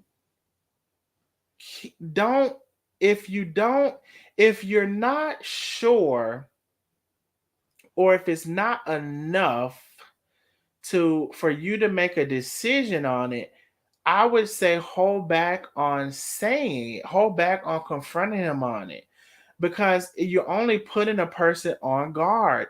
If you tell me that I did such and such and such and such, well, I'm be like, I don't need to do that again. I need to be careful about doing this, or I need to watch out for doing that, or I need to watch out for doing this and that. Whereas if I hold it in my head and I observe it and I know I saw what I saw, I know I heard what I heard, and I don't put the person on alert where their guards are still the same. They're going to present that to me again. And Well, I'm going to have, what happens if that first thing that you did may have hurt my feelings, or something that you said or did may have hurt it my don't feelings? matter. It don't matter. If it didn't hurt your feelings enough for you to know that you want to be out of there, you need to think about, and we're talking about the beginning of a relationship with a person, not in the relationship. We're talking about getting to know a person, the Right. beginning of it. You might have said something in the very beginning that hurt my feelings. So why should I not be able Can to you give speak me on it can you at give that me an moment? example? Can you give me an example of that? Like it could be anything. You could have it could have been anything. There are certain things that are triggers for people, and it could be the smallest thing. It might not be something to you, but it's something to that person, and it could just be one simple thing, and it could be a trigger for them, and they might need to speak on it at So that moment in so that's time instead of why just holding on to it. I wish I could think of an example. All right. Okay, let me think. Let me try to think of an example that I'm trying to like, whatever. So just say, let's see, if a guy, if you catch him in a lie, you catch him in some form of a lie, and whatever that lie is, you for me, I would say for me, I would want to see if he is like a person that will continue the lie, if he will lie about other things or whatever. I like to have a paper trail in my mind of something before I make a decision. So if somebody lied to me, I may not approach them on that lie and say, well, you didn't tell the truth here, and then I'm gonna tell them why they didn't tell the truth or how I know they didn't tell the truth. I may not do that. I may have a note in my head that they didn't tell the truth. And if I wasn't sure if they didn't tell the truth or not, I might trick them into another answer or whatever. So just say if I don't know, I don't have the scenario. Like just say if a person said Put they on were the cat and mouse. just say if a person said like I was Tuesday, I was at a basketball game, and me and my boys were at a basketball game, right? And then come to find out Tuesday, I know he wasn't at the basketball game, but instead he was home, right? So then I don't know why he was home. I don't know what he was doing at his home. I just know he was home for some reason. I'm not finna go off and say, you was home, you wasn't at a basketball game, whatever. I'm going to like have in my head that he was home, whatever. So I might say, so how was the basketball game? Oh, okay. And who won? You just further into the lies you're telling. Oh, okay, cool. Okay. And so then I know like you're double down in the things or whatever. And then there's some kind of clue that's gonna be to the house or whatever. And whatever those clues are gonna be to the house and why he was at the house and maybe who was at the house or whatever. If I could sneak one of those questions in somewhere, um, or I got a phone call from somebody named Juanita. Do you know who Juanita is? It was such a strange phone call. Like I don't know. I just will creatively come up with this path for myself to produce what I needed for it to produce, and I really can't explain it. I hope maybe somebody's picking up what I'm saying. It's very creative. It's very like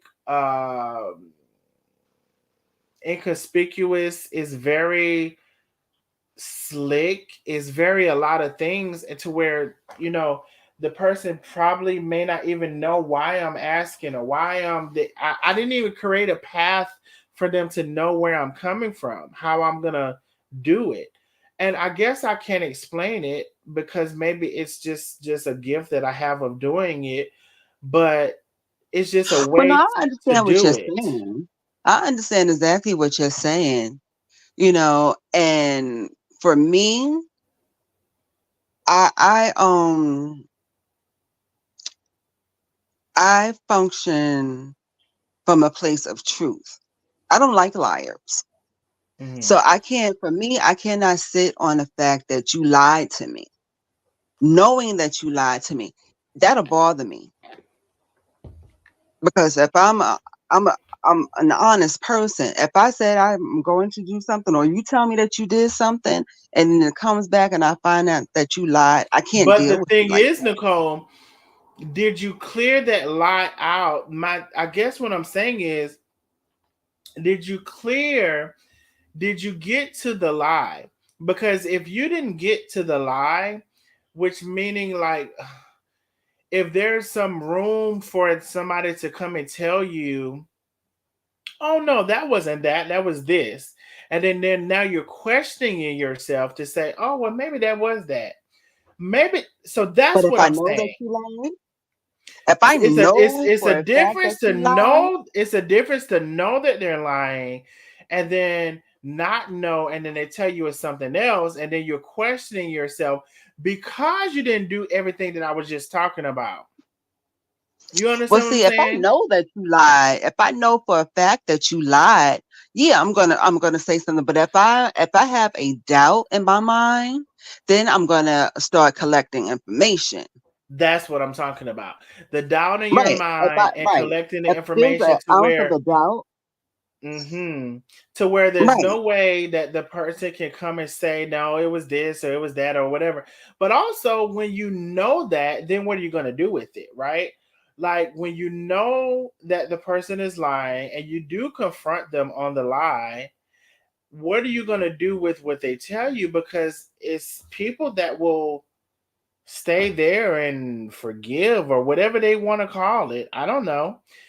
I Whatever they can't want to do call it. that. And That that's their that right to will do eat that. me up on the inside. I can't because see now that I know that you lied to me, especially if I have straight concrete facts that you lied to me, I can't deal with you because see now I'm going to be looking at you sideways.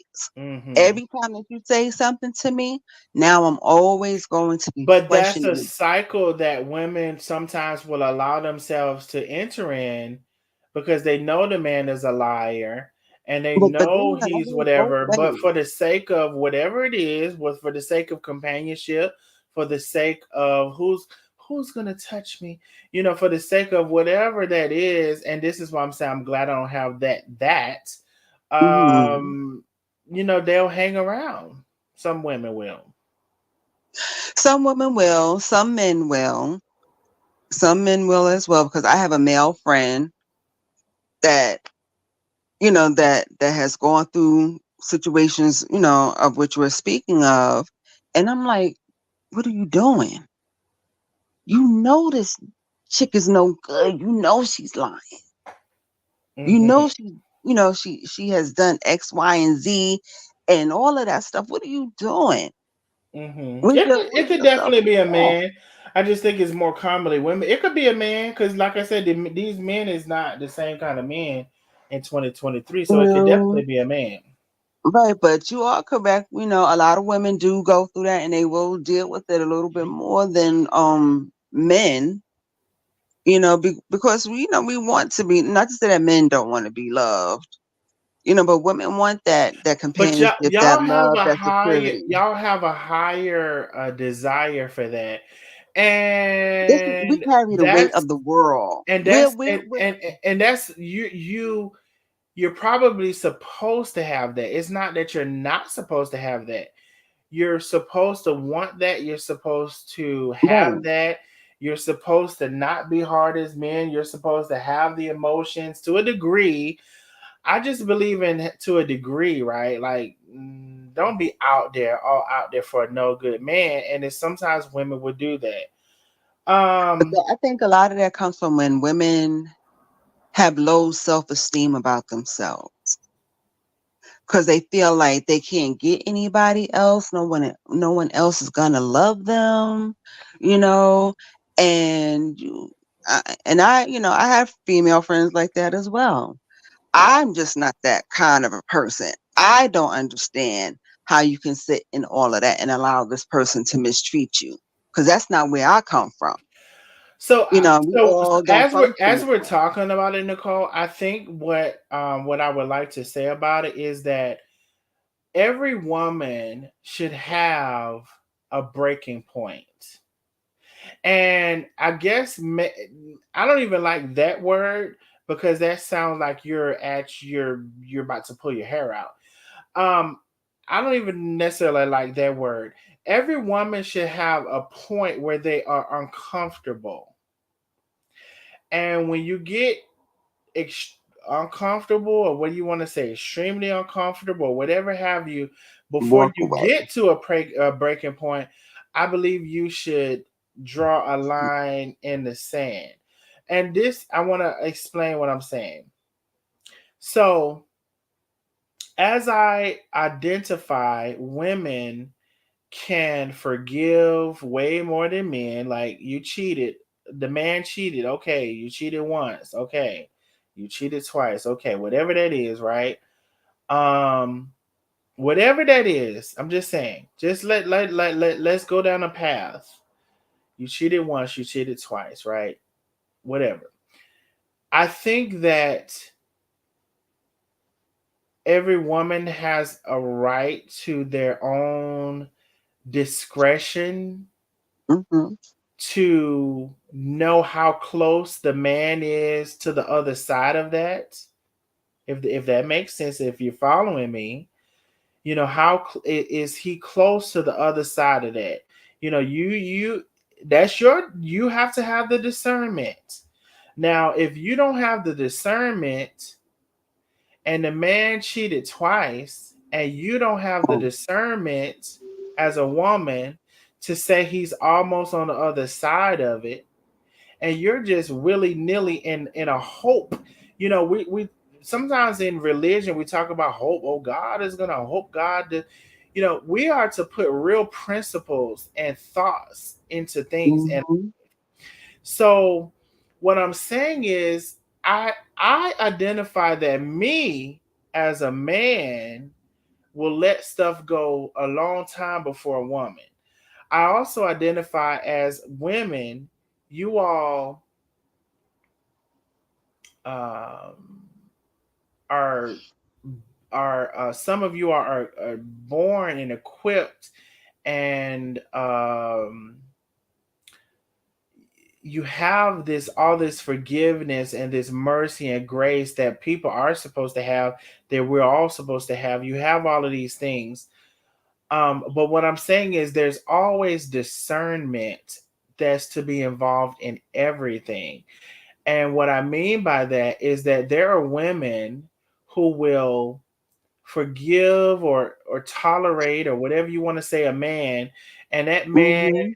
will that woman or that man will pass away and ain't nothing changed in their relationship. Mhm. And so what I'm saying is has to be a limit. There has to be a line.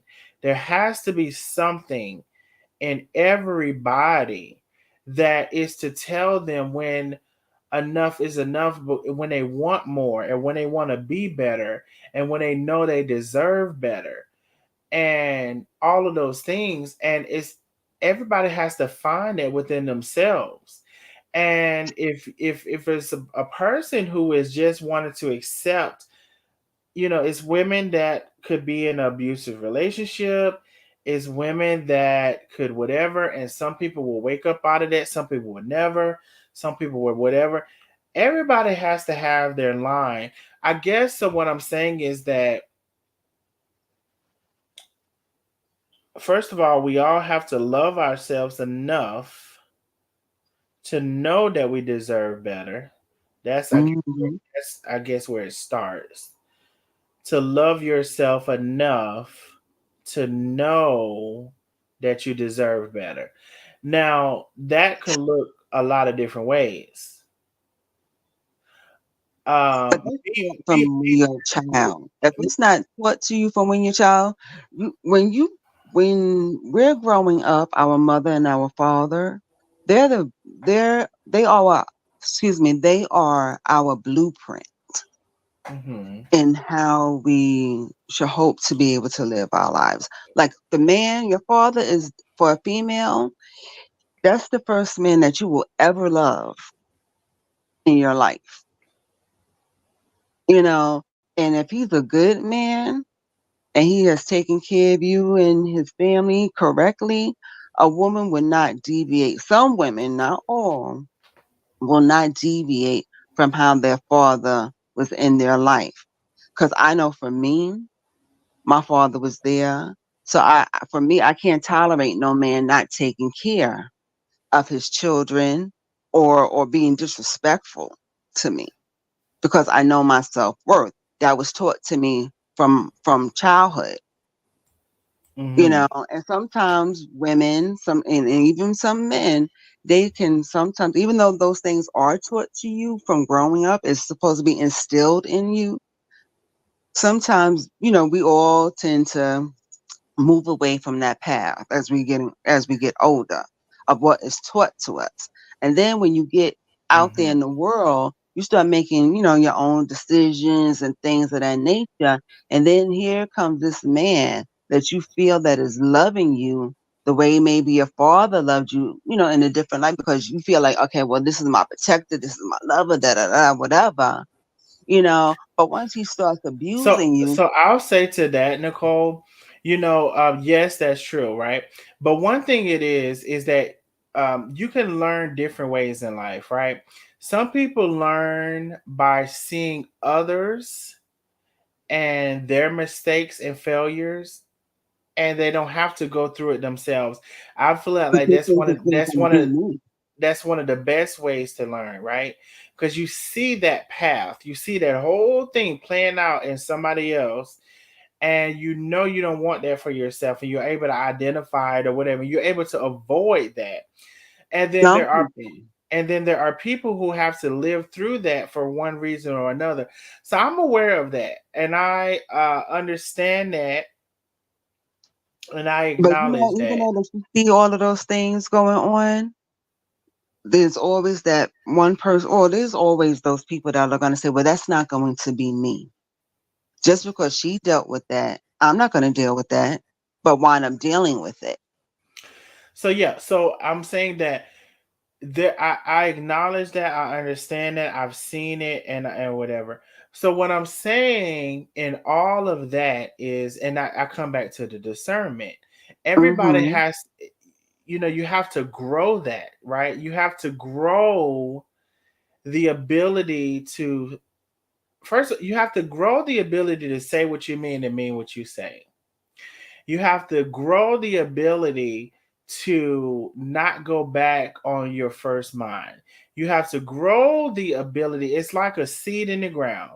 If we were to say discernment is like a seed in the ground, you have to grow discernment.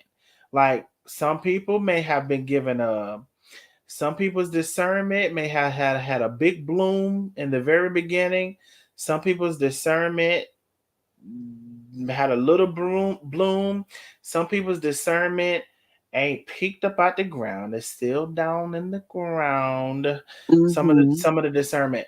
So what I'm saying is that discernment is something that you have to grow. You have to some people have to want it. You have to live it. You have to understand it. You have to whatever, right? And so part of discernment is view part of to me, this is my opinion. What really is kind of not, but it is. I'll just say it's an opinion.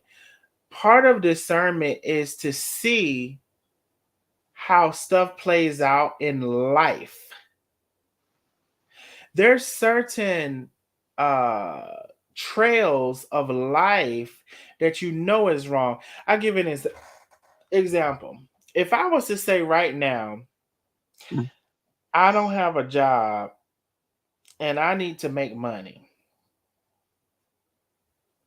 Well, I can choose, okay, I don't have a job, I need to make money, and something is on my background, so maybe I can't get a traditional job. So I have some decisions to make. So some people might say I can sell some drug, sell some drugs. That's a decision. I can go steal some clothes. That's a decision. I can ROBs people. That's the decision. Um, I can whatever all of these decisions, right? Mm-hmm. Now, if you really was to think about it, some of those decisions have higher probabilities than getting caught than others.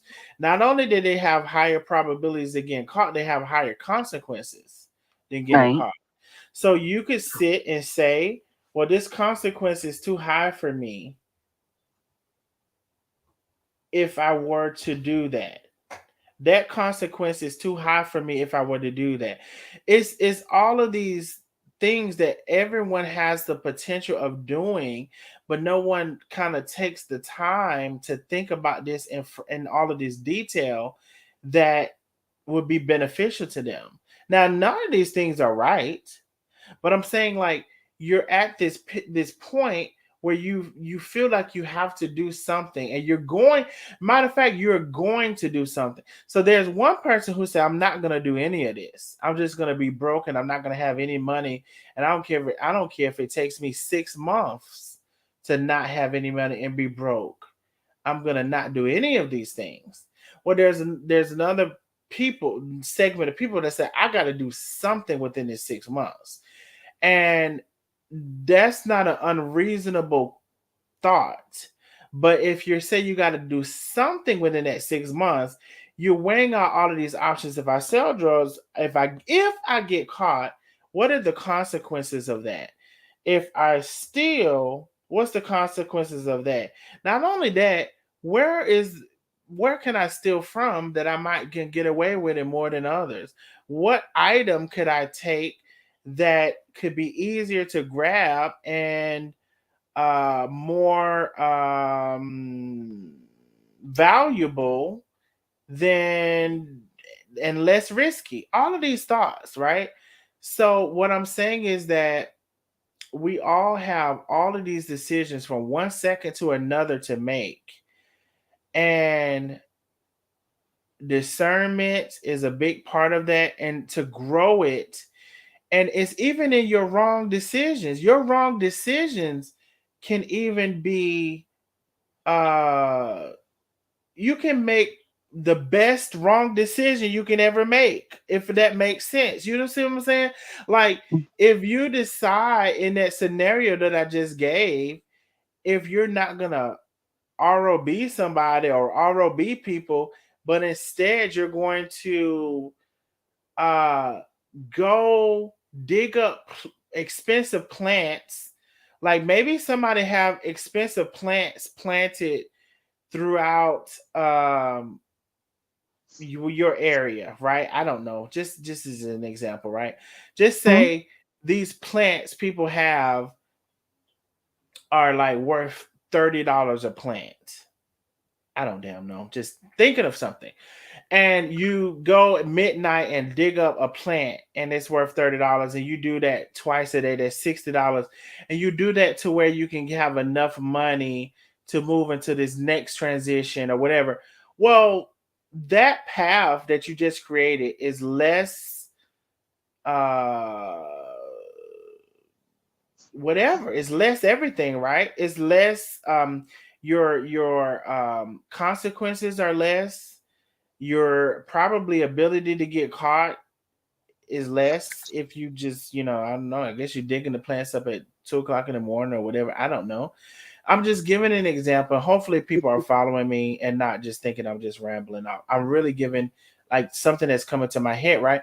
It don't have to be digging up the plants. It's just something that is To get you by. less, can get you by. To Can get you it by. it's like you're about to go down a bad path, right? You know you're going down a bad path, but what bad path has the least resistance? So not, you're going down this path, it's bad, but what is going to be the least thing to like for you to have be hemmed up in the situation, and not only that, plan on your exit for getting out of it. Like, I need to do this 5 times. If I do this 5 times, it was $30 a plant. That's it's $150. Then I can take this $150. I need $150 to sign up for truck driving school. I'm gonna take that $150 and put it to truck driving school. Then I can get in truck driving school. I might need a couple more plants after that because I need to buy me some lunch while I'm in truck driving. It's that shit. Mm-hmm. Not I'm in a bad thing and I'm gonna commit my whole life to robbing. I'm gonna say robbing. Whatever. I don't know. I'm tired of talking. Hopefully somebody understood what I'm saying. What you're, I'm There's sure we levels. all understand what you're There's saying. levels. There's levels to this shit. That's really Mm-hmm. what I'm saying. But see, like from like I don't do bad relationships. I'm not gonna be in an abusive relationship. I know what I can deal with. I know what I can tolerate. I just don't have that. That's not in my DNA. That's not in my makeup. Once you Hmm. start acting a fool with me, I'm out. I'm going. I don't give you that chance, to do really anything. But No, there are and just I some. agree with you. I agree with you. But there are But those on that the will flip, hang in there and think that something better is going to exactly, happen. exactly. There are people So that my would well, they tire is not not your even tire. they yes, your tire is not their tire. Either they think it's something better going to happen, or they just don't want to let go. Like they don't want to let go of like, I want a hug. Who's going to hold me? Like this feeling of the intimacy, the feeling of that, like who's you're gonna give me that? They can't detach themselves from being in a bad situation and being in something that they know is no good for them versus the feeling, even though temporarily. Like I keep saying, intimacy, sex, whatever, I guess it's okay to say that, only lasts like what? It's only lasts a short period of time. But you're in this bad toxic relationship your whole life, and there Mm-hmm. are people who can't separate that, and they can't detach themselves from that, from one thing or another. And I personally don't believe in being that person.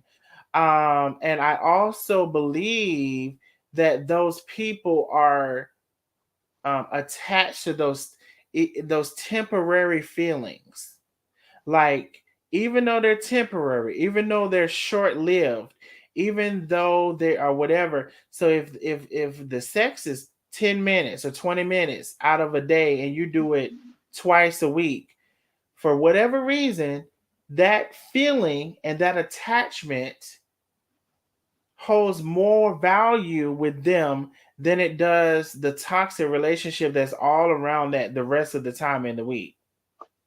Mm-hmm. And I can't subscribe to that. I don't understand it.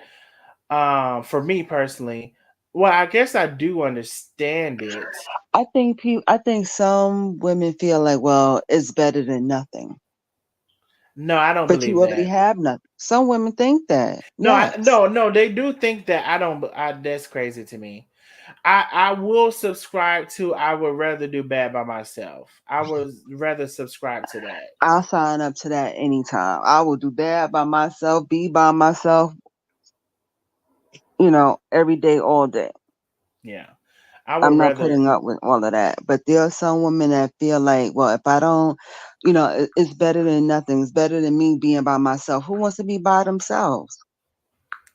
Being by yourself, sometimes you need to be by yourself.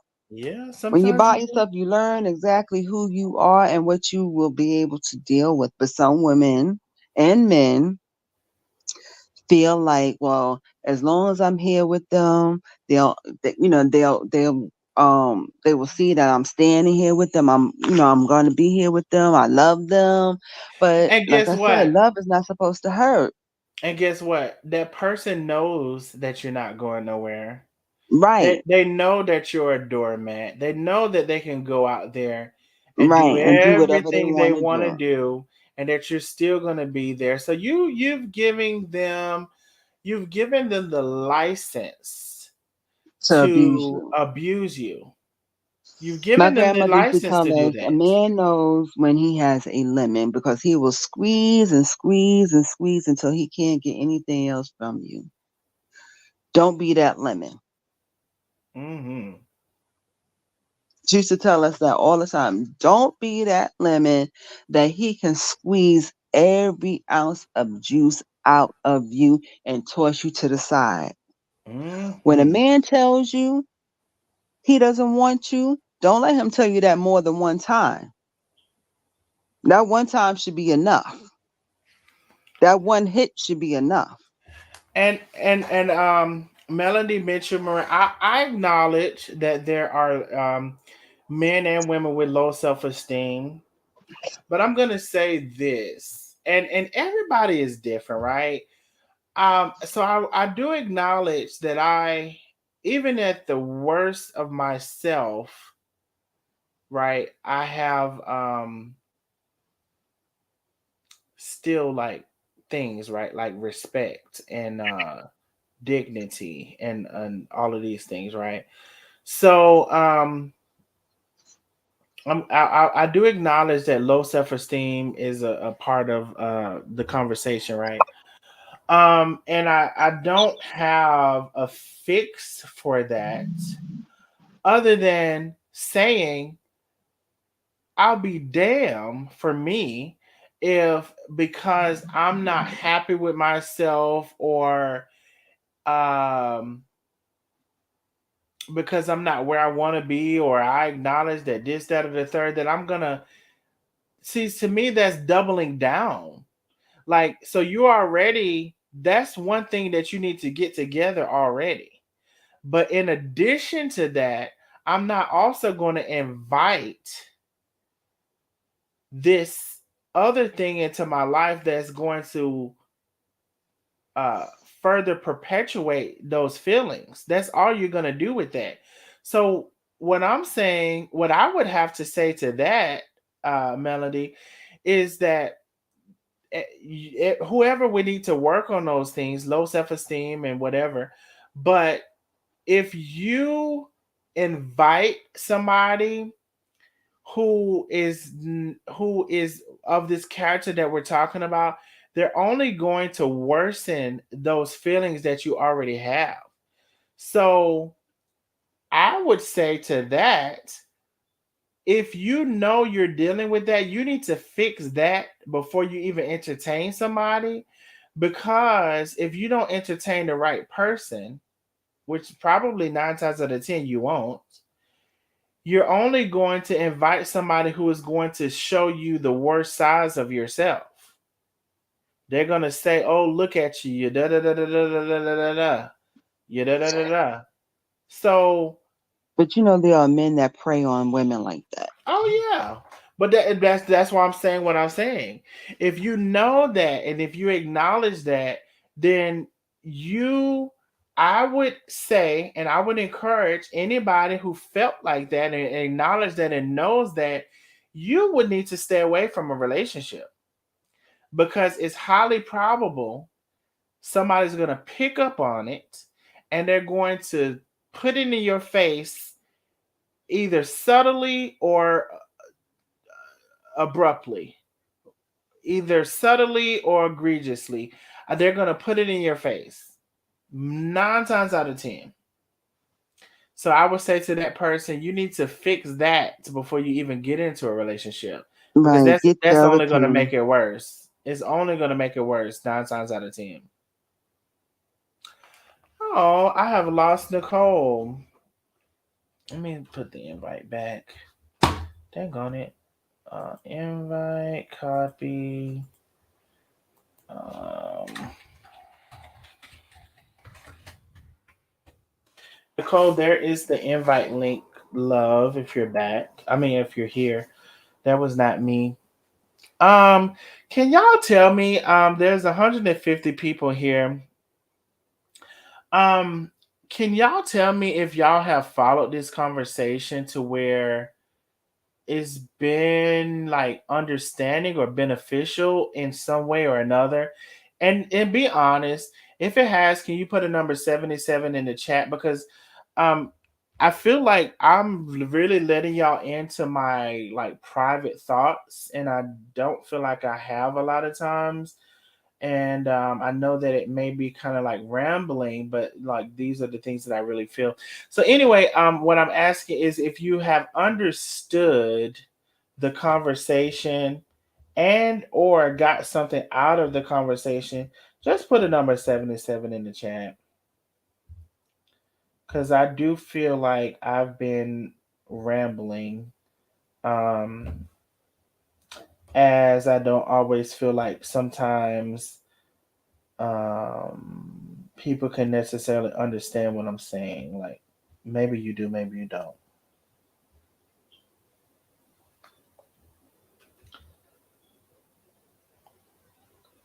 All right, so we have some 77s. I appreciate y'all. And like I said, you can definitely tell the truth. And you don't have to not tell the truth. So I appreciate y'all. So I'm glad that you all got something out of the conversation. I appreciate that. I put up the did Nicole say she lost good day? Nicole, I put up the stream yard. Let me put it up again in case you want to come up. And But like I said, we can kind of wrap it up or whatever. But I'm gonna put it up again. Um, Darnell, I think it's something. Darnell, I think it's something someone really needs to hear. Oh, thank you, Melody Mitchell Murray. I appreciate that. And hopefully it is. Like even if one person hears it and hears what we're saying and understands what I'm saying, I hope so. Because I have to have a balance of what I am able to tolerate and what I know I won't tolerate, and I'm strong minded and all of these things versus another person and they're not me and I'm not them. So I understand that. I do. I understand that. But at the same time, we all have to grow. We can't stay stuck in one place. And we all also have to acknowledge when we're not in the right place. So there's no need of acknowledging you're not in the right place and not trying to move and get away from that place to get somewhere else. So anyway, I guess that's gonna be it. I'm glad that a lot of you all put the 77, so you all did understand or at least follow some part of the conversation. Um, I personally, if anything, me personally, I hold on to okay, we have someone coming up. I'm gonna hold on, Miss Reeves, and I'm gonna bring you up. Me personally, I always hold on to principles of whatever, right? Just say for example, and I work on things, right? And I told you, and I've shared many times, I've been celibate over 2 years as of April. And as a matter of fact, April next year will be 3 years. And I never thought I would reach that milestone because that was a big part of my life that I wasn't able to um, tackle. And there's been many parts of my life that I've tried to tackle, and some of them I've done, and then some of them I'm still working on. Well, I said all that to say that um, I said all that to say that's one of the hardest things to do, especially as a male. And maybe females would say, "Well, there's no difference between a male being celibate or a woman being celibate." I don't know. I don't know if I would agree with that. I think it is harder as a male. But anyway, you can argue or agree to disagree. I just think it is harder as a male. So I've tackled that, and I think it's a big thing, and it has allowed me to. Um, it has allowed me to have a clearer vision on some things than I've had before. Um, and it's not about perfection. And some people will say, "Well, this and well that." It's not about perfection, but it is about acknowledgement, right? First of all, you got to acknowledge some stuff, and once you acknowledge it, then you got to see, are you going to try to work on it? And then you got to see what's that process on working on it. So it's all of these things. So when it comes to this conversation we having about a man or this or the abuse or whatever, it's first the acknowledgement that is wrong.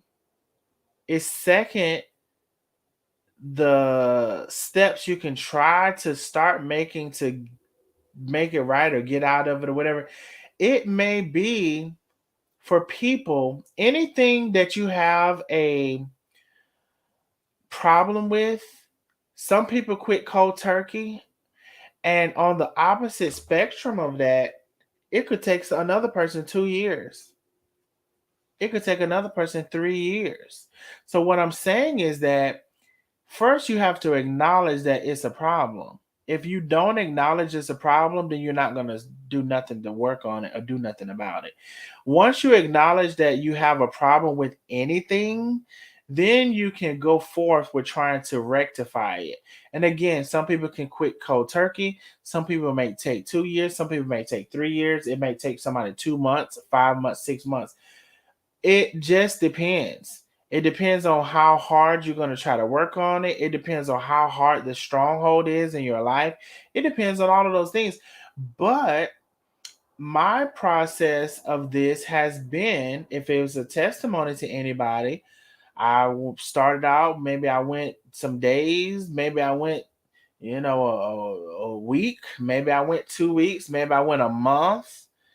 Then maybe I saw I could do a month, but then shit, five more every 5 months I just did a month.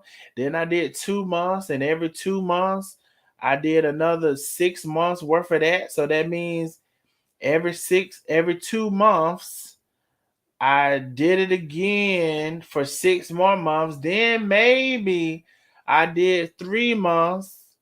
It just did like that. Then I did 6 months. I know I could go 6 months. Okay. And then I go 6 months. Then every 6 months I had to, repeat the cycle. Then I finally made it to a year.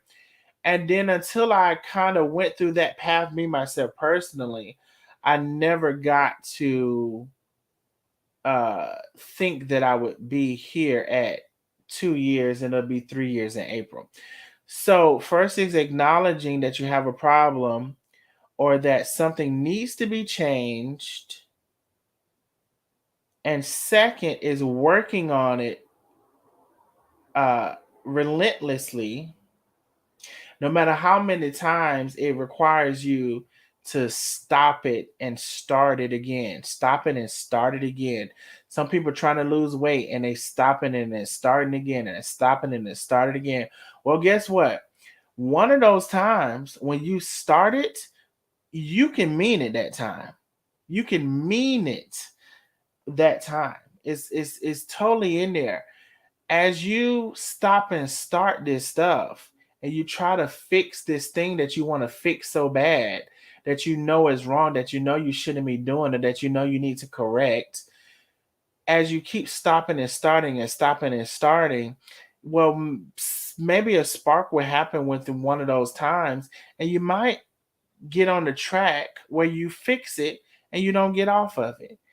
But you got to acknowledge first that you shouldn't be doing it. All right. So Doris Reeves is here. I'm going to bring her on. Hi, Ms. Reeves. Good evening. Sorry for having you waiting. I wanted to finish my thought. How are you, love? And what did you have to add to the conversation for tonight? Not a problem, Darnell.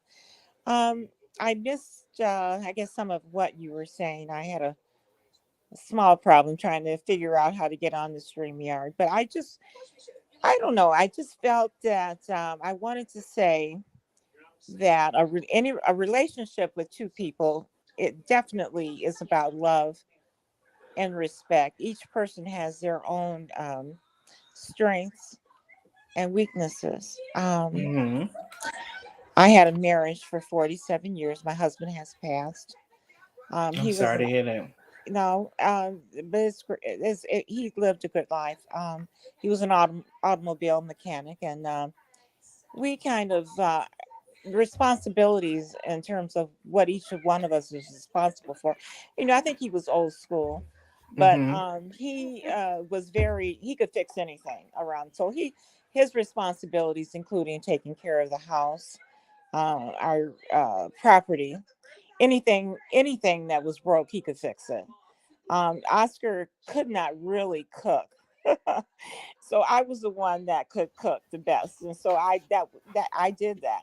Mm-hmm. And he liked to wash his own clothes. So there were things. He also could take wonderful care of our son, and because he was an automobile mechanic and had kind of you know oversaw his own time, he could. I would go to work, and he would keep our son Mm-hmm. with him, and so we kind of shared responsibilities.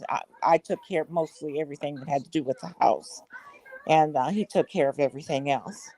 But I think it just depends on what each person's strength is. But again, it's about respect, though, too, of each other. Um, Mm-hmm. I, yeah, there's just so much that goes into a relationship. I heard you talk about, celibacy, and I think that it is easier in terms of celibacy for a man than it is. I mean, I'm sorry, for a woman than it is for a man. Mm-hmm. So I agree with what you said there. Um, I'm just trying to think. There's some other things that I wanted to bring about.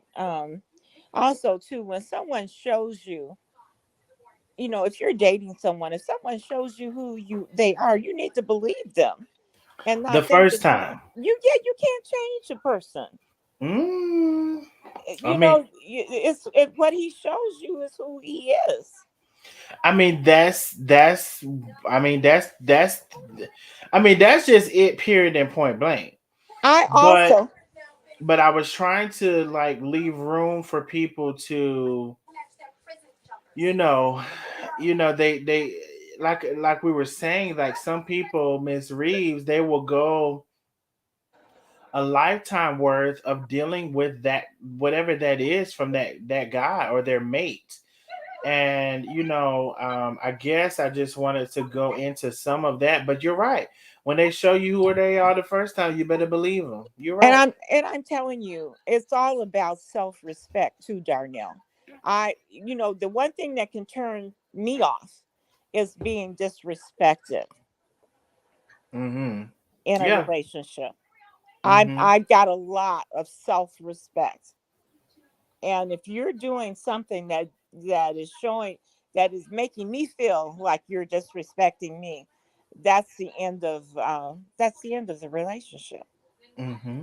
I think as we raise our kids too, we need to, especially girls, you need to be able to take care of yourself going into a relationship. Mm-hmm. Know how to take care of yourself. Absolutely.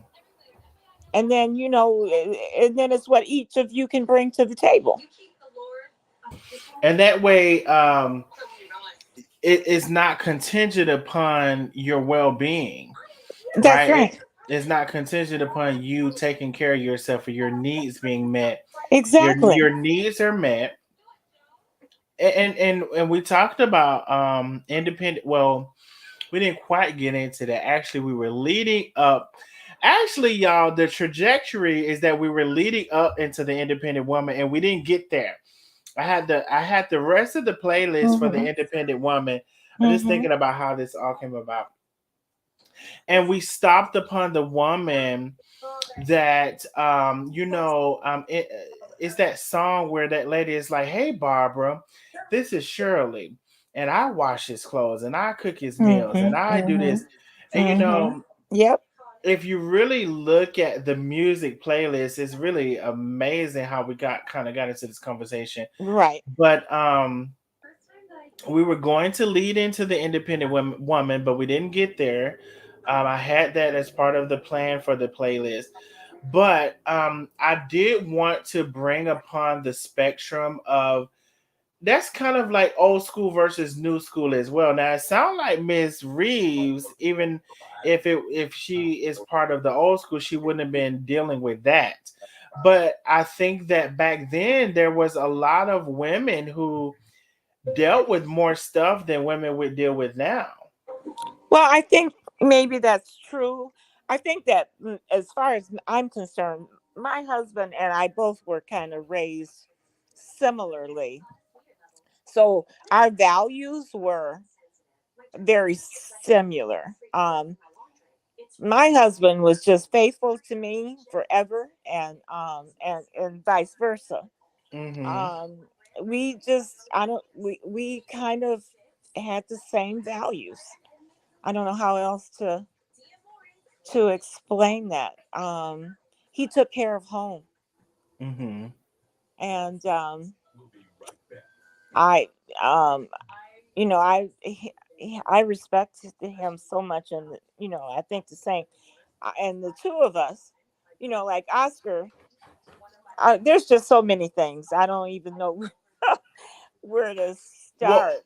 well, can I ask this? Okay, Yeah. because I'm hearing you and what you're saying or whatever. Now, sometimes, especially now, women want this guy that is kind of like rugged, right? This rugged guy. And when let me expound on rugged just in case I'm not clear. Um, like a bad boy. It's typically what they'll say. So I guess, Mm-hmm. and I don't know Mr. Oscar, Mm-hmm. but what would you say to the the idea of a bad boy? And let me expound on that because let's be clearer. Mm-hmm. Some people equate a bad boy with more masculine, and they equate somebody who's not a bad boy with less masculine. Okay. Well, I can tell you this. There's a difference in our ages. My husband had 13 years on me. He was a very handsome man and had relationships before he met me. But once we were together, that was the end of that. But I don't wouldn't call him a bad boy, but he um no, I wouldn't say he was a bad boy because, like I said, he had his values were great. But he had relationships, as I said, um, and actually had a couple of children that he's before we met. Mm-hmm. That as a matter of fact, his daughter comes in. She's in my life right now, Mm-hmm. and so he took care of his kids and has a relationship with them. And together we had one son. Um, but he was just not. He never shirked any responsibilities. Right. But is I can't. When you say a bad boy, I think he lived morally the right way. Mm-hmm. Uh, So when I say a bad boy, I mean in today's sense it's more of like um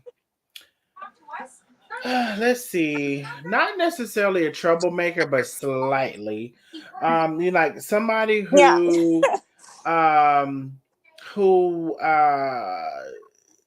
if there was a fight to ensue, they wouldn't necessarily think like, well, I don't want to be a part of that. They would go towards it rather than they would run from it or get away from it, or just that sort of thing. Like a guy who led with masculinity more than he did with his brain, or whatever have you. Yeah. I don't know how to categorize him that way because Oscar, I think he was very masculine. He was very masculine because, in terms of like being head of household, he was that. Hmm. But he also very much knew right from wrong, and he didn't really cross that line too much that I Right. can say. And Um and if I equated that to masculinity, I guess that's not the, maybe I should have said hyper masculinity. Just or I, there's a yeah. such thing as hyper masculinity, like but not to say that the opposite would be feminine. I think that what I was saying is that there are guys that um are clearly no good, Mhm. um Mhm. whether you label them whatever you label them, they're clearly no good, and they don't have the moral compass of maintaining the relationship, but because they have the cool factor or the it factor or the factor to draw people in, women sometimes gravitate towards them.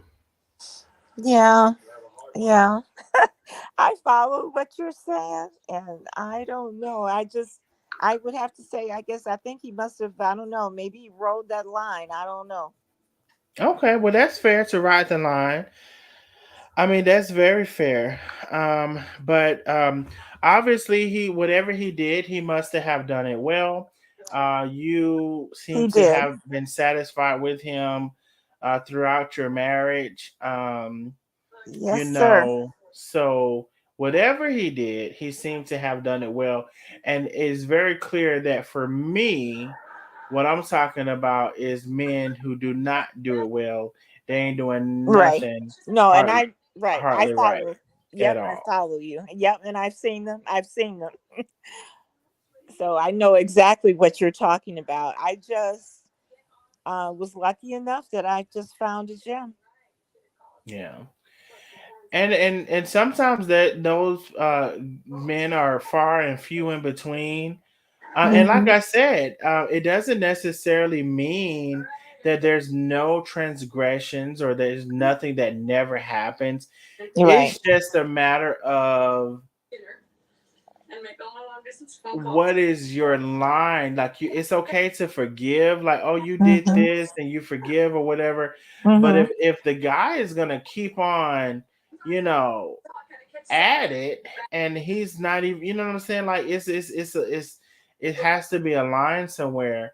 And if especially if you don't draw a line, then a Right. lot of guys will use that as like they don't have nothing to worry about. They know you're gonna keep on Yeah. being there, so why would they stop if they know you're gonna keep being there? All right. I hear what you're saying. I think that, like I said, our values were so very similar. Um, and I think that, and I don't know if maybe because he was a little older than me and he had time to maybe experience more life. I don't know, or meet more women. I don't know what. Well, so if you don't mind, how old was he and how old were you when you all started When to we married, mhm. I was 21 years old when we got married, and Oscar was 34. Oh yeah, well definitely. Yeah. And I'm assuming that was, some time ago. Yep. And Yep. definitely, I think that there's this, thing that men mature at. Yep. I don't know what age they say now, but later on in life, definitely. And yeah, It's- that's another good thing Miss Reeves has brought upon.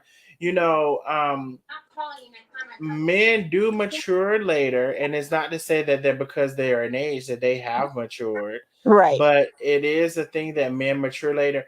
But it is also the values that she's talking about.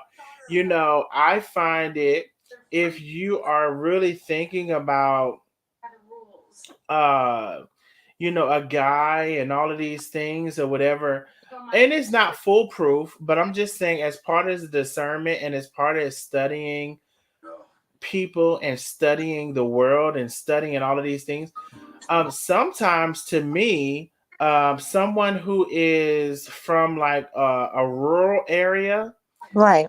they may have more morals than someone who's from the city. Absolutely. He grew up on a farm in Mississippi. Hmm. So I'm just trying to tell you about the discernment. That's my whole point of the Yeah. conversation. I have so many observations that I've made in life, um, from just studying people and studying things. And just how I said, I didn't know Miss Reeves' husband was from the country or whatever, but my Hmm. observation is that men from the country may sometimes, I'll say, have a better moral compass Yeah. than a person from the city. I've Yeah. seen it. I've seen it too many times over and over and over and over again. Are they perfect men? No, they're not. No. But probably as a woman, could you get those men together quicker than you can somebody who's from the city? Probably so. Right.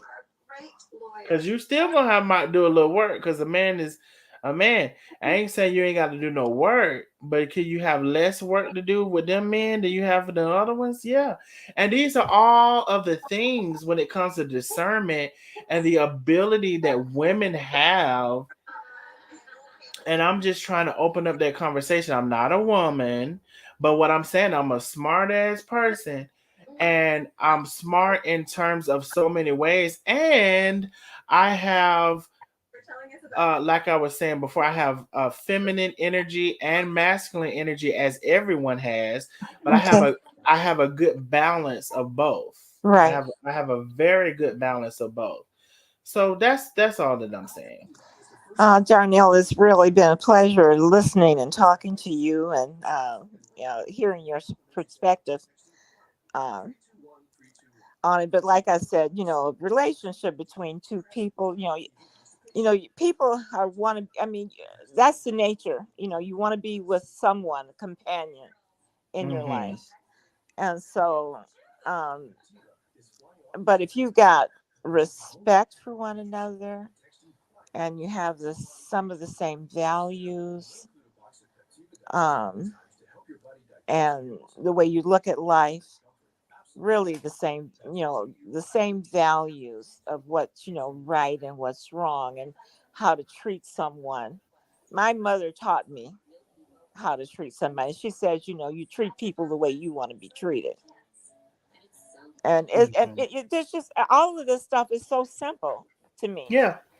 It is. It should be so simple. It So really is. It really, really is. I don't and know it can be if you let it. where people go off the rails with in a relationship. I don't get it. I just absolutely don't get it. And like my husband, yeah, I was listening to the other conversation where, in terms to it, she said her husband expected to come, well, when she got home, that she should cook him food. My husband never felt like that. He never felt like that. I would do the grocery shopping. And, Hmm. and I would buy all of the things that I knew that he liked to eat. So there'd always be something in the house that Hmm. he could grab. But, he'd tell me when he enjoyed a meal, he would never say, I'm waiting for food to be ready or what. Never, not ever. Hmm. But he would show appreciation. Like I said, and he could cook. He couldn't cook good though. And he But just he was tried. right. But he tried. But he tried. He did Hmm. try. And he could fix himself a meal, and he would fix himself something or get up and get something when he was hungry. So he just wasn't that person that just sat there and waited for you to do something for him. That was not him. And so, Hmm. I don't know. Like I said, I listen to everybody, and I'm thinking, if people show respect for one another, they could avoid a lot of the problems that they had in a relationship. But I realized that I think I was lucky. I will say you probably were lucky, because some people, you're lucky to meet that guy, but also whatever it is about yourself attracted him, and whatever it is about him attracted you, and you all aligned together. Yeah, yeah. But if you had a met a old uh if you had a met a old Rusty, out there, the point of the conversation is also for you to recognize, oh, this is you Rusty. I'm Yeah. not gonna have time to deal with you. So you're gonna mess around. And what was his name? I'm sorry, Miss Reeves. What was your Os- husband? Oscar. So you're gonna mess around with Rusty and be unavailable for 6 years, and you met Oscar at the grocery store, but then you turned Oscar down because you're messing with Rusty, and Rusty ain't no good. Right. So let's just be very clear about a lot of things. There is the possibility of luck, but there's also the possibility of spiritual connection, and Miss Doris being the person she is, and Oscar being the person he is, him seeing Doris for that, and Doris seeing him for that. And so we can say luck, but we can also say connection. And if Miss Doris wasn't who she was, Oscar wouldn't. If Doris was Bomquisha, Oscar been like, I ain't trying to talk to no damn Bonquisha.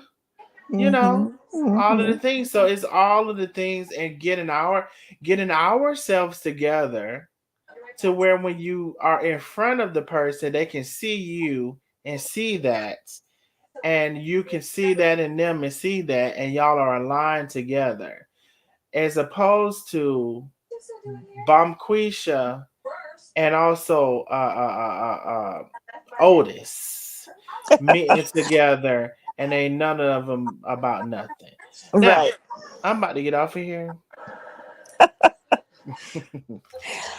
because I've been on here too long. And yeah, we really have. Absolutely. But it's been a pleasure. It has, and I've enjoyed myself. And we will have these conversations. I mean, let's have more of the conversations, and just be more open or whatever. Let me see. Linda says, I've known a lady like this lady said the same thing, and her husband did have a relationship outside of the marriage. She never found out until late in life. Why? Because of the respect is how you do it. So Linda, and she's not saying, I'm pretty sure she's not saying that this is you, Miss Doris, but Mm-hmm. she's saying that she knew somebody like the exhibit that you presented in your relationship. The husband was doing whatever, but he did it in a way that she never knew, and it never came to pass or whatever. And i'm Okay. and I'm gonna say this, Linda, listen, and I should. I'm not speaking for Miss Doris, but listen, do you remember that there's this and I don't know if the lady was on TikTok or where she was, but she's talking to this older actor, and she's like, treat me like you treat them. Like, Mm-hmm. give me your best. Put on the best poker face for me that you put on when you put on at your job. You make them happy at your job. Make me happy. Let me see the best of you. Instead, don't come and give me the worst of you. So there are people that um there are people that can, I'm trying to fix my words, there are people that can make their household happy and not have any issues. Now, and there are also women that don't look for issues. Well, I heard what you said, and the relationship that I had, I trusted my husband. Mm-hmm. And I also believe that if there's something going on in your relationship, at least in my, as far as I'm concerned, I think whether or not something's going on, that if somebody else is involved. In other Mm-hmm. words, if your husband could possibly be cheating on you. I know that didn't happen in my case. As a Mm-hmm. matter of fact, I felt like when we were, well, not even really up to, I don't know, the end, my husband Mm-hmm. was more jealous of me than I was of him. But I feel like um you gotta Oh, have trust. you You made gotta a have good point. trust. So, Miss Doris, let me ask you this. Yeah. I just thought of something when you said that, because that reminded me of my auntie and her husband. Um, were you his like? Were you like? How should I say this? Were you like? I don't know how I want to word it. I know how I want. I'm just gonna say it because I can't think how I want to. Go Like ahead. there's men that like, oh my god, I can't believe I got you. Were you that person to him? No, because my husband was really handsome. Okay. So no. I mean, I now you know what? I everything I had everything was all together, okay? I'm not bragging or anything, but I had a shape that wouldn't quit. Ooh, come on now, Miss Reeves. and Come so on now. and I know that. I mean, it was everything was in its place. Okay, I like I said, when we got married, I was 21 years old. So everything was where it's not now, but at that time, But you say no, but the answer to that could very well be yes, as far what as far as I'm concerned, because when I say were you that one that he was like, this is one I choose. You were way younger than him, and you just said your shape. You had that shape. yeah, yeah, I my legs were the bomb. At least that's what everybody told me. But man, I don't know. Like I said, I never was. My husband was very handsome, but I was never ever jealous of him at all. Hmm. Never. I was just never. Well, it just reminded me of my aunt because my aunt that just recently passed. A lot of the nosy neighbors know of the aunt, and when I went to the funeral or whatever, her husband definitely took care of her. Like Yeah. he took care of her. They retired and they had a house that was paid for. The house was paid for way before the retirement. They Yeah. had a they had a convenience store that they just did out of like not to be sitting around. Right. And all of these things, and he always put her in high regard. And for him, I believe she was his. Some men have like a prize or they have whatever, but it also incorporated her values and her morals and her taking care of his children that weren't hers and all of these things. And he called her peaches and all of these things that I identify in men and how they're moving about, and maybe some people identify it or not. But it just, I just couldn't help but to think of that. And when a man sometimes chooses his, I do feel like there is a woman for every man to choose Mhm. that he will stop his shit. Mhm. And women, your part of your value is to know who that man is, because Mhm. if you find that right man, you don't have to put up with a whole lot of stuff Right. because he chose you. And he did. He did chose. He did. My husband chose me. Hmm. And when we dated, when I don't know, like I said, when we dated, if my I can remember one occasion when my husband was I think he was late. Well, I know he was late because and I just decided that I wasn't going to wait. So he wasn't that late, but he was late. So I just wanted to show him that I wasn't going to be waiting. So when he came for me, I was gone. See, And I didn't have anywhere to go, but I just was gone. you was gonna get away from there. But so I just wanted to let him know. I mean, so you know what I'm saying?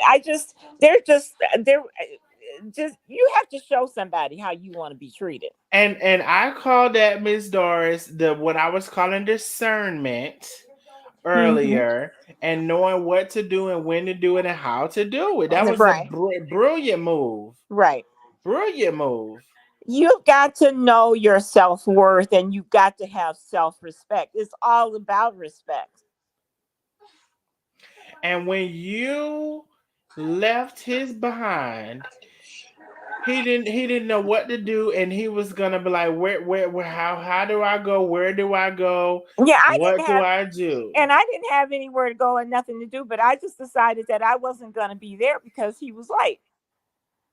And so Right. that didn't happen again. And guess what? If that man don't come for you how he did Miss Doris, then that's not your man. Exactly. That's not your Exactly. man. As a matter of fact, I can tell you, and I'm going to get off of here, but I can remember this was before my husband. I was dating someone, and I lived at home with my mom and my stepfather at the time. And so this guy had came, and my mother was very, like, she had decided, like, she was very kind of controlling, and she Mm-hmm. didn't like, she after he was there for a period of time, and she felt like it was time for him to go. She started, saying, dropping hints for him to leave. Mm-hmm. And so, and it kind of was embarrassing, because she was really avert with the things that she was saying and everything. So he finally left, and so I was real upset. And I told mom, I said, you ran him away. And she said to me, she said, um, and I can't remember her exact words, but it was like, if he really cares about you, that's not going to run him away. Mm-hmm. I agree. That that's not going to him, but I was devastated Mm-hmm. because I felt like she had ran him off, which she kind of did. But she said, if he's the one, if he cares about you, if he's the one, that's not going to run him away. And Mm-hmm. I thought about it after that, and there's some truth to what she said. Yeah. I mean, it's been said, like Steve Harvey or whoever you want to listen to, when that man knows that you're that one, he know, and Right. he's gonna act accordingly. And if he doesn't, make that move Miss Doris did. Marjorie, Steve Harvey wife, did the same move, and maybe I shouldn't bring them as an example. I don't know what they got going on in their marriage, but Yeah, I know. Right now we're questioning. Yeah, I know. We're questioning that.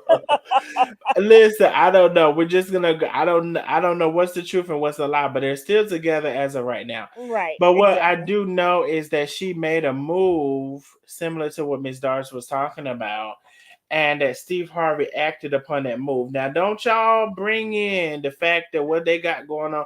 We talking about to get them, and we talking about getting the right one. And I'm gonna tell you this: don't y'all definitely bring up nothing about Steve and Marjorie Harvey, because at the end of the day, I don't give a damn if Marjorie leave that relationship, baby. She got more than she could ever would have bargained for. So There I you don't go. I don't care what happened. She There you still go. she still won.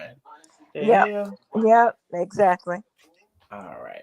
Well, Yeah. Miss Reeves, it's been a pleasure speaking with you. You are so you remind me of my English teacher. She was so well spoken, and I really love her. And when I go back home, I make sure I visit her and talk to her and stuff like that. And Okay. you remind me of her. So good speaking with you. I'm glad you put up with my shenanigans because I have a wide variety of personality. So I'm glad that you're able to put up with me, and thank you for coming on and talking to me as well. Well, I'm gonna say good night, and I also want to thank you, Darnell. You gave us a real treat tonight. You really Oh, did. well, thank you. I appreciate that. All right, so good night, everybody. Listen, y'all, I done talked so long that I'm sober. All right, so good. So good night, everybody. I will see y'all on the next live. I love y'all and have a great weekend. Good night, Darnell. All right, bye.